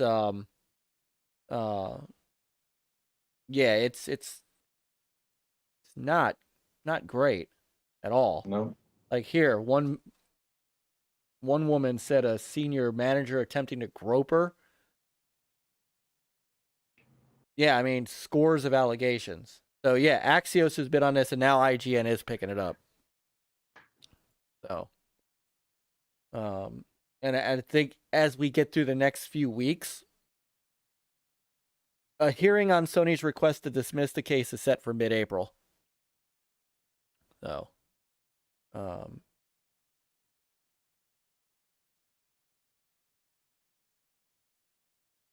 mean, Sony still wants the case dismissed. Talking about this deal, but the initiative. I mean, I've always been that way. A lot of stuff, I just don't care. I'm not in the know. I'm not there, so I can't sit there and say one way or the other.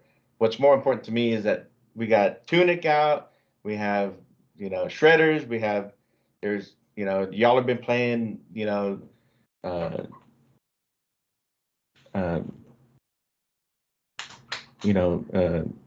Turismo, Horizon Forbidden West, and Gran Turismo. I mean, that's more important to me. That playing these games, we could talk about it, but getting so caught up in what's going on in these studios and what if and this and that. I mean, it's okay to talk about it, but I can't get too concerned about, what they're doing or they're not doing, because the game's not out. I'm not playing it. Yeah, we can get concerned about like Halo Infinite. We can debate about that, about, well, the co-op's not out and this and that and what's going on, because the game is out, right? And so we don't have that stuff, because we want to play the co-op together. And I wish it was out. So to me, that's a little bit more, we're already involved in that. We played the games, but I mean, I'm excited. I'm going to play Tunic soon, and then hopefully we can play Shredder together. That's more important to me, because I could do that now. I could play now. I'm not saying that but there, you see it in the timelines, and people just get so caught up that this stuff seems more important than playing the goddamn games. Well, but we do both. That's where we're different. That's where we're different. But we do both. Overall, we see articles and this and that, and then that stuff is more highlighted, the negativity, than embracing these games that are out now that are good. On any platform. I mean, PlayStation right now, they got a good month. They got some games coming out. Xbox has had some good stuff coming out just recently in Game Pass. Doesn't matter if it's first party or third party. What does it fucking matter? Because you can play the games on the platforms that you own on whatever you feel like playing at the moment. So, people get so caught up, oh my God, there's no games on this, just because Xbox or PlayStation not showing something now. I mean, it goes back and forth. I mean, so it just blows my mind that people should get so caught up in the negativity and more concerned about, studios or this and that. That's why I get a little bit passionate about that, because I'm like, doesn't bother me. Which is great, and there's nothing wrong with that. Nothing wrong with that at all. And we all play games. What I would say is, for me, part of the reason that I take the concerns on these things is because it does have an effect on the games that I do want to play. And yeah, sure, it's very easy to say, yeah, I'll just wait till it comes out. If it comes out in 2024, so be it. But there comes a point, at least for me, where waiting is fine, but when there's a concern that could possibly change or alter the timeline of the game, like Perfect Dark is a great one I'd like to play sooner rather than later. I don't want to necessarily wait till 2024 if that's when it's actually going to come out. And if the reason it would get pushed back that far is because of all this that just happened, that definitely is something. I'm still going to go and play games. It's not going to stop me from going and playing games, but it does Yeah. concern me about a game that I am highly interested in. And, you know, I see the development studio that is making that game I'm highly interested in have a really hard time, and it makes me wonder, well, what's going to happen to the game? And that's really what it boils down to. It's not going to, again, you know, not tomorrow because I'm going to be camping, but, well, I might, because Tunic actually has touch controls, and I'll have my Razer Kishi. So Yeah. as long as I've got decent, or I've got all my retro games on RetroArch on my phone, I can certainly, you know, play stuff while I'm in my tent, or at the campfire. But that doesn't. Hey, what's up, Big Mad Mo? You know, it still does not give me. I still have concern, and with Halo Infinite, you're right. It's a game that's out now, and you know, the direction of the studio will have a lot to do with what happens to the game going forward. So for me, losing their multiplayer lead in the middle of them trying to fix their multiplayer and trying to build the content on the multiplayer, at the same time, co-op is technically multiplayer. That it's concerning. So what's that going to mean? Is that going to mean that the co-op isn't going to be done? And they didn't announce a co-op date. They just said, well, we're aiming to have it out sometime in season 2. When at the same time they're working on season 3. So season 2 comes out in May, and they're like, well, it's not gonna launch in May, but sometime during season 2. That could be summer. That could be fall. That could be winter. They could slip to season 3 and just say, well, we couldn't get it done in season 2. So, Big Mad Mo says he feels that Halo Infinite's the best Halo hands down.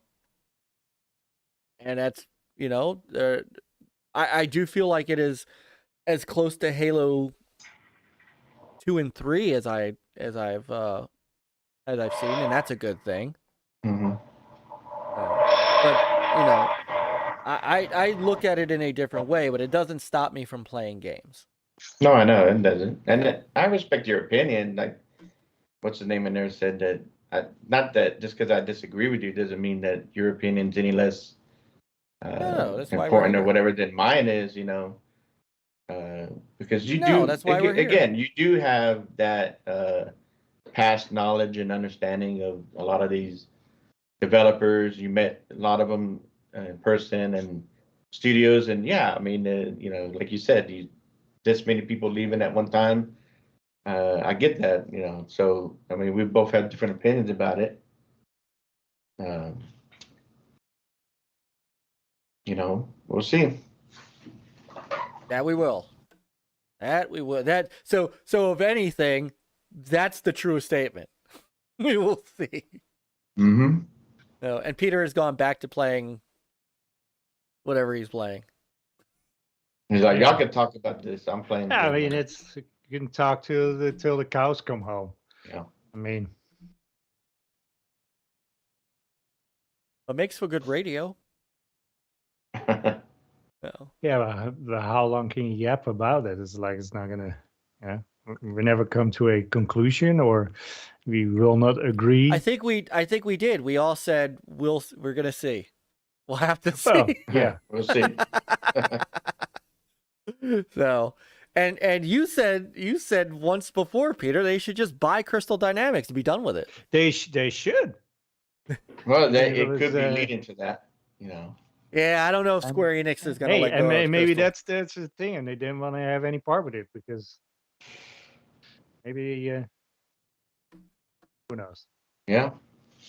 They Well, should also buy WB just for the movie studios and the licenses and other stuff. Because Amazon just finished their I know they're spiel. yes, they got MGM. Yeah. No. So, You know what? People keep telling me I need to put the podcast on Spotify. Yeah, some people do. I mean, Or Anchor FM. or Anchor or something like that. So, Like Brother Dread. Mo says, I don't think Square likes their Western division. They seem to keep throwing them under the bus. That is a true statement, too. Yeah, they just have to do Square West, right? Right. That's all we need. That's all we're interested in, anyways. Oh, I mean, isn't that what Sega did to Sega USA? Sega Japan? They kind of threw them under the bus and took over. Yeah, that was a complete kneecap. That happens a lot whenever you have companies like that where, you know, the headquarters are in Japan and you got a US headquarters, but, you know, you're always going to have difference of issues and, you know. Yeah. Which is crazy because Sega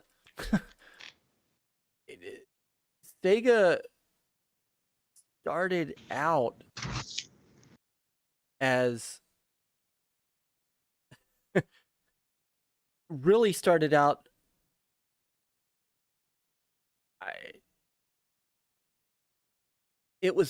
Sega was founded by an American. Mm-hmm. I mean, that's the funniest part about it. I mean, they did acquire, you know, Service Games of Japan was what they acquired to get it started, but it was really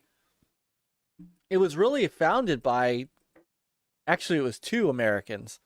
So it's really funny. They got their start because of Americans. Mm-hmm. But they ended up buying a Japanese company in liquidation, and that's how they. Yeah. I didn't know that. I thought it was Japanese owned first. No, so it was founded by, oh my God, what's his name? Martin Bromley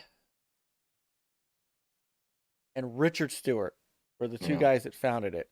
So they bought at a liquidation a company called Service Games of Japan, and that became Sega Enterprises. And then they bought Rosen Enterprises, which is how they got their co-op games started. So all of it's really funny how they got started. And so it makes it all the weirder that Sega of Japan kneecapped them like they did. Yeah. No.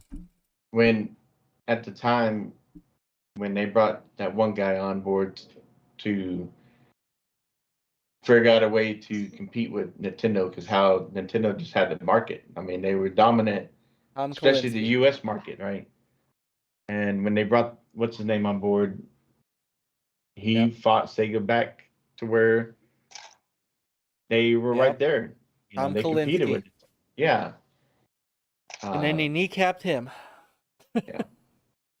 So, but here we go. So here's in May 1940, American businessmen Martin Bromley, Irving Bromberg, and James Humpert formed Standard Games in Honolulu, Hawaii. Their aim was to provide coin-operated amusement machines, including slot machines, to military bases, as the increase in personnel and the onset of World War II would create demand for entertainment.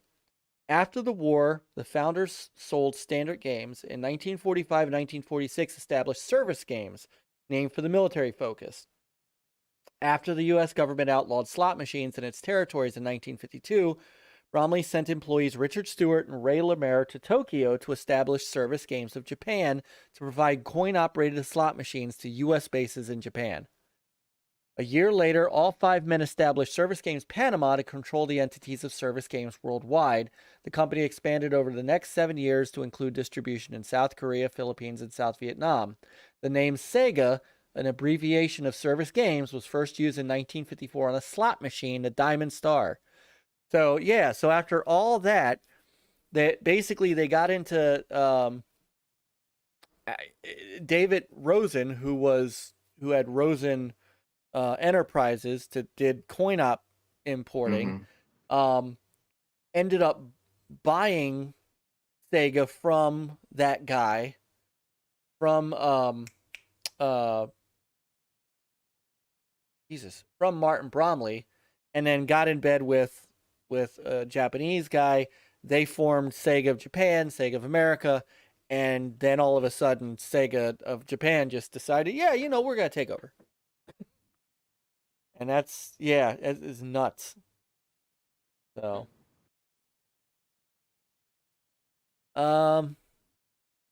yeah, I miss Sega so much too.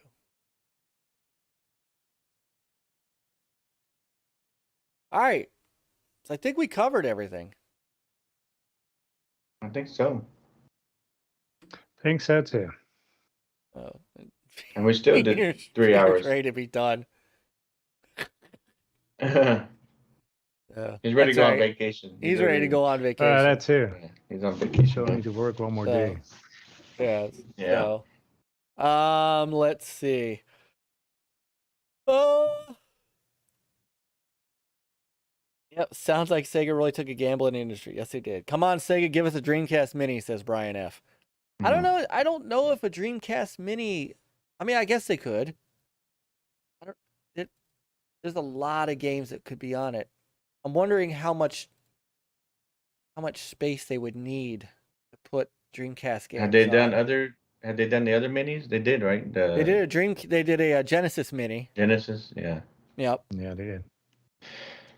And they've done these little Game Gear minis in Japan. Mm-hmm. Oh yeah. Myke, you forgot to cover Perfect Dark. Shut up now. All right. So then we're gonna start wrapping things up here. So to the chat, you guys, once again, all in on what we're talking about. Hey, brother Yobi rolled in here. I told him, he said, yeah, tough day Yeah. Oh man, tough day today. How's everyone doing? I'm sorry, brother. Hopefully tomorrow will be a better one for you. Oh. But to everybody who rolled in here tonight, and again, I'm scrolling up during this whole conversation, and everybody had a lot of their own thoughts on it, and that's one way or the other. I mean, that's exactly why we're here. So. And nobody's wrong or right. I mean, everybody has their view on these things, and like we do. So it's interesting. It very much is. But in the end, don't let it affect you. Don't let it, go all over Twitter and get back and forth with people. Because you gotta have fun playing these games. Yeah, we can don't talk do about that. Stuff, but you gotta have fun. Yeah, don't go out and be a Twitter warrior. That's not productive. That's not productive at all. Yeah, I mean, and I remember, I'm not gonna say who, but I had a different opinion on somebody when they were concerned about Crackdown 3, and I'm like, yeah, but we don't know. We gotta wait till it comes out to fully judge it, and this and that. And then someone accused me of being disingenuous because I said that. I mean, everybody, and there's nothing wrong with having concern. I mean, we all want games to be good. We see games, like you said, you see games that you want to play, but you're worried, well, when is it going to come out? It's like some of these Star Wars games. Like I think I saw one. I think this is the one Eclipse, and it's early, right? They just barely announced this stuff, right? That it's going to be worked on. I think that's the one from Ubisoft. And of course, there's nothing set in stone, but I saw a date of 27, 28, and I'm like, when you get to our age, it's like, man, I hope I'm alive when this game comes out, Yeah. But what can you do? I mean, look at the God of War one, right? When they rebooted that, I mean, that game was in development for 8 years, right? Yeah, I'm not sure how long that was in development. I think it was almost. They started working on it as soon as the last one, when they went the full different direction on how that, they did that, and that's why it took so long. Even yeah, but that didn't come with studio issues necessarily. That was a studio decision. It's kind No, of I like, know people that. gave the coalition crap for taking Gears of War instead of the game that they were working on, but in that sense, except for the fact that that Rod left, they made that choice to make Gears. Like, Mhm. Phil came to them and said, "Hey, you work on this, or you could have our other flagship title franchise, Gears of War." And they probably looked at each other and said, "Hey, we'll get back to you, Phil." Yes. I mean, Yeah. that's, those things are, to me, those things are studio decisions. Mhm. I don't think God of War was rebooted halfway through the development, for example. But look how long, like this Halo Infinite. That normally the Halos were coming out every 3 years. From Halo 1 to 4, 5. Those are all pretty much in between 3 years. And I think we had Reach and ODS in between. But, Halo Infinite was the longest one that we've had to wait for. And then now we have Forza Motorsport. And we don't know exactly when that's coming Yeah, out. we don't know. Yeah, that's another one. I mean, these games just take a long time. And I Especially when they wonder go if to a newer direction and redoing the engines and you know are they redoing the Forza Tech engine? Because I didn't hear I thought that. that I thought that was all that's going to be an all new engine, and I think they use some of that. We've seen some of that tech in Horizon 5, I think, Well, as like a and test. that tech is also being used in Fable. And what? And Fable. oh yeah. Yeah, Playground's using it in Yeah. Fable. So, yeah, I mean, there's not even what's crazy is there's not even. I was looking at Forza Motorsport's site, and man, they don't even talk about Forza Motorsport on their own site, which Yeah, is, they've been pretty quiet on that. yeah. I mean, Normally that they have tells me something to that's not a say. 20. I mean, unless they're now the one thing, and I know Peter talked about this earlier, but the one thing that Turn 10 likes to do is they do like to come out when on launch year at E3 and show the game. So that's one thing they've always been consistent in that. So when they showed 6, when they showed 7, it was always, the year it was releasing. But yeah, I mean, it's devoid even on their own site, which is interesting, to say the least. And I don't know if, I mean, it's gonna, depending on how big GT7's legs have, they may or may not say anything for a while. And I would like to see something. I'm still going to stay consistent in that way. I wouldn't mind seeing something. So I think Xbox said that they are going to have an E3 like event. Yeah, Just, they're trying to put around something together. And I thought last year when E3 said, "Well, we're not having in-person deal event," but I thought they were going to do a doodle event because they did something somewhat last year, right? It wasn't huge, but and then of course you had what's his name? Keeley had his own summer events and Yep. to kind of spread out through the summer. I don't know. I know Xbox. I think Sony's just going to keep doing the state of play throughout the year, and Nintendo keep doing their thing. And we know EA's kind of out of the picture. So yeah, but we they're haven't not heard doing about anything. anybody else, right? Ubisoft. Well, Sony's not there. Well, no. Yeah. I I mean, there's no. So I was looking. At the E3 site. There's still no schedule or anything.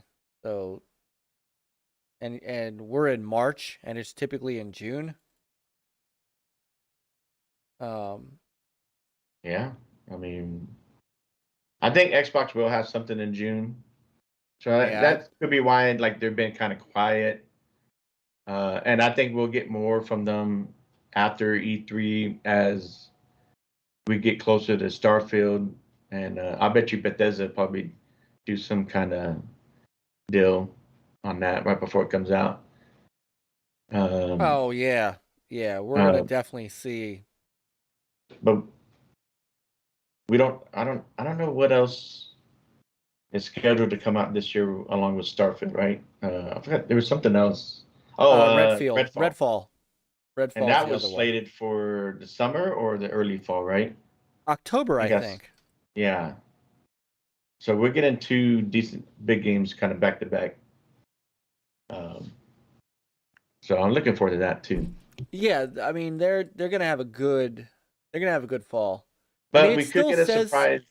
The website still says summer, but I think it's. I thought I saw somewhere that it was October, but yeah, I thought at first it was summer, and then their website, the Redfall site, still says summer. I'm looking at it now, and it still says coming summer 2022. Yeah, I thought I saw something like August, but I could be.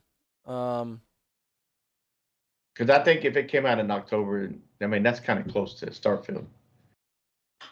You want to give people time, especially. I think that's going to be kind of like a. Is it an open RPG action? Open world co-op shooter. Yeah. So. Yeah, I need some time with that before Starfield. I'm just saying that. So just a note to Joseph Staten. I wouldn't have Redfall come out before the Halo Infinite co-op, because they are calling Redfall an open world co-op shooter. Yeah. I'm just saying from a PR perspective.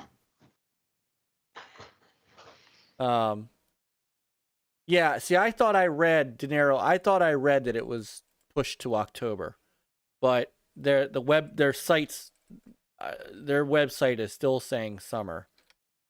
Yeah, but the Activision deal is not going to happen till next year, finalized. So, like De Niro's asking, I don't think we're going to see that till next year. Yeah, I don't think so either. No. Yeah, I know. Returnal's getting co-op. Peter and I are going to be rolling on that. So, but Returnal, is it 2-player co-op, 3-player, 4-player? I believe it's 2-player. I believe it's 2-player. It's not the same, so you can't compare.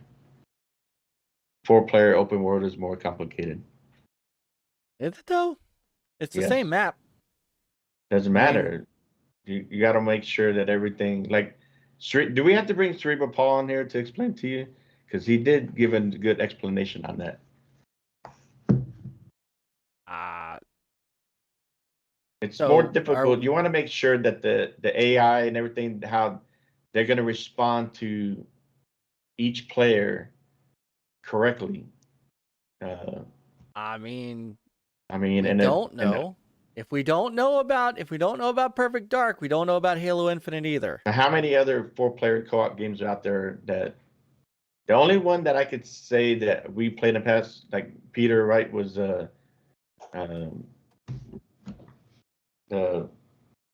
Ubisoft one, the one that was in New York, and then the other one that was in Washington. Oh yeah, the Division. The Division. And the other one, that we did, where you were going against the drug cartel.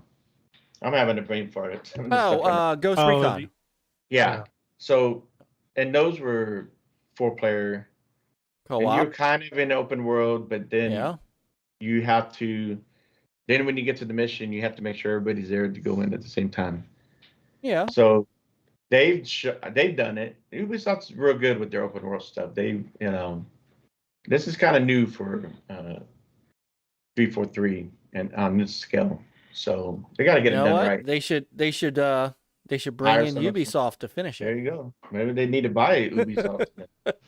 Bring in Should've bought 'em already, Ubisoft. but- Oh yeah, Borderlands. Yeah, Borderlands. So They've it's been not pretty good about that. unprecedented. It's not. I'm just saying Redfall should probably not come out before the co-op for Halo Infinite is ready. The optics on that would not be great. Because now I do you've got hope it an does open come world out co-op. before then. I mean, yeah, we'll see. Yeah. I think they should bring the Halo Infinite co-op out first. Only if it's working, sir. Right, but that's my point. God forbid if it comes out broken. And Oh that'll God, be worse. yeah. I know. Oh, I And know. they're gonna say, that guy from NLG, Myke, he put a lot of pressure on us, and we had to get it out because he was not gonna play the game again. And if we got it out in time, and certain amount. It's all his fault. Yes. Oh man. All right. Good stuff. Good stuff indeed. All right. I think it's 12:24. I think it is time to wrap. It's time to call this one. Nick is asleep on his couch, it looks like. So, and I have one more day. With Yes, Optimus. with his transformer. He's cuddling it like. Oh my goodness. All right, guys. Chat. You guys rock. Doggy, thanks for coming in late, but it's good to see you, brother. Everybody who is here. No, we are not doing an all-nighter stream this week. Wait, we're not? No, we're not. Hey, I do have to camp this we weekend. have to for Maddie. I do have to camp this weekend. I mean, I still have to. I got to take a few minutes to get my camping gear out. I've already packed my clothing, but I got to get my stuff out of the closet. So, and I can't go to this thing tired, because then I'm not gonna be able to climb the wall. And this is what's happening. So this is how the world ends. So, Peter, we will not see Peter for a week because he will be on the high seas. I'll be on the high seas. Yeah, I'll high be, seas. Be pirate. Yes. Disney Sea of Thieves. Yes, he will be a pirate legend for real. Yeah. Mm-hmm. So, have a wonderful time. Thank you. We will. Yes, sir. We'll soldier on. It'll be okay. So no Friday night with Peter and Myke this week because I will be camping and he will be packing for stuff. So, Chris, the channel's all yours. Yes, sir. You will see me do some tunic. I Hey, think there you'll we go. finish, That either tomorrow or Saturday. But you will be finishing Elden Ring. Oh, yeah. Have I streamed that yet? Didn't you do a little or not? You did a little. I did a little. So, but I want to show off tunic. I want to check that out. I've been waiting for that for a long time. So Okay. yeah, maybe I'll do 2 games. We shall see. Well, cool. And then I think the next time you see me will be Monday night over on Geeks with Cash's channel. We're for Retro Roots, and I don't think we have any idea what we're talking about. So we'll figure something out. So, and then we'll be back here. Chris and I will be back here next Thursday, holding it down while Peter is playing Pirate and Star Wars and all that stuff. All the good stuff. Yeah. So, but thank you, everybody. You guys all rocking the chat. Let everybody know, hey, you heard Myke and Chris going at it tonight. Let's get that viewer count going. I got my lightsaber here. I was about to cut you down, sir. enough of that. Now I gotta cut you. Yeah, I'm gonna go get Darth Maul on you. You'll be back Well, next week with, half body. yeah, I was gonna say, come up like Dr. Lovelace from Wild Wild West. Somebody needs to explain to me, like I said that on Twitter. I'm like, yes, they cut that part out of the Obi-Wan series because Darth Maul's cut in half, and half the world is going, well, Myke, you gotta watch Star Wars Rebels, and then you gotta watch the Clone Wars. I'm like, no. Yeah. I'm like, I don't need to. Don't make me go watch 2 cartoons to figure out why the movie continuity isn't working with the same characters. So no, those are canon, sir. They wrote it. They fit it in. They worked it out. They explain all that. Those are good series. You need to go watch those series. I've watched a little bit of Clone Wars. I do need Rebels to go is real good.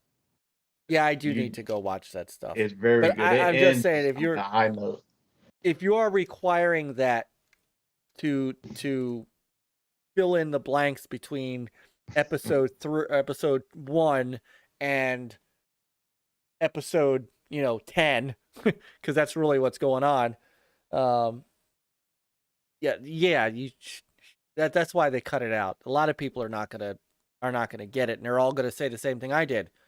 Wait a minute, he was cut in half, and now he's all sewn back together, and everything's cool. He cut him perfectly down below, so there was no guts and all that hanging out, and the lightsaber is going to perfectly cauterize you, so he's fine. See, look, Yobi, it explains it all there. So I have to go watch a whole separate series to go find out what happened to Darth Maul. That is marketing. That is Disney marketing right there. That is Disney marketing. And then, by the way, not to belabor the point, but he cut him in half, and he fell down a hole, a big, giant, gaping hole. He probably slammed his head. Remember when Gwen Stacy fell down the thing, and Andrew Garfield couldn't save her, and she smacked her head, and she was dead? No, because it's his fault, and her family needs to sue him because how he positioned the spider web on her, it broke her back. He did it. It's his fault.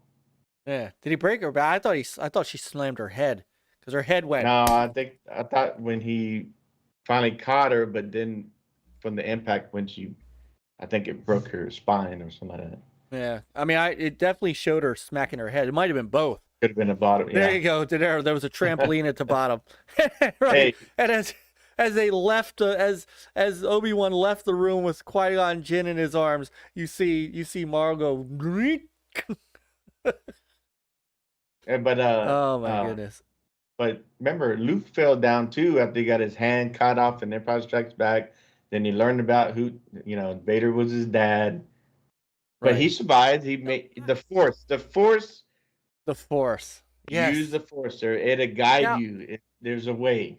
Now, Yobi, hold on. I get that. So Darth Maul was in Solo.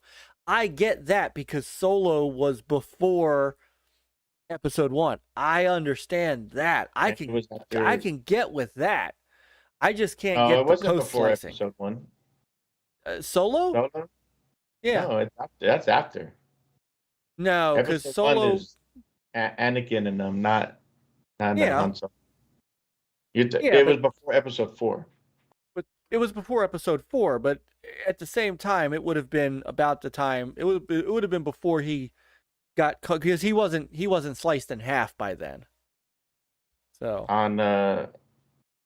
no, because that was already after Clone Wars.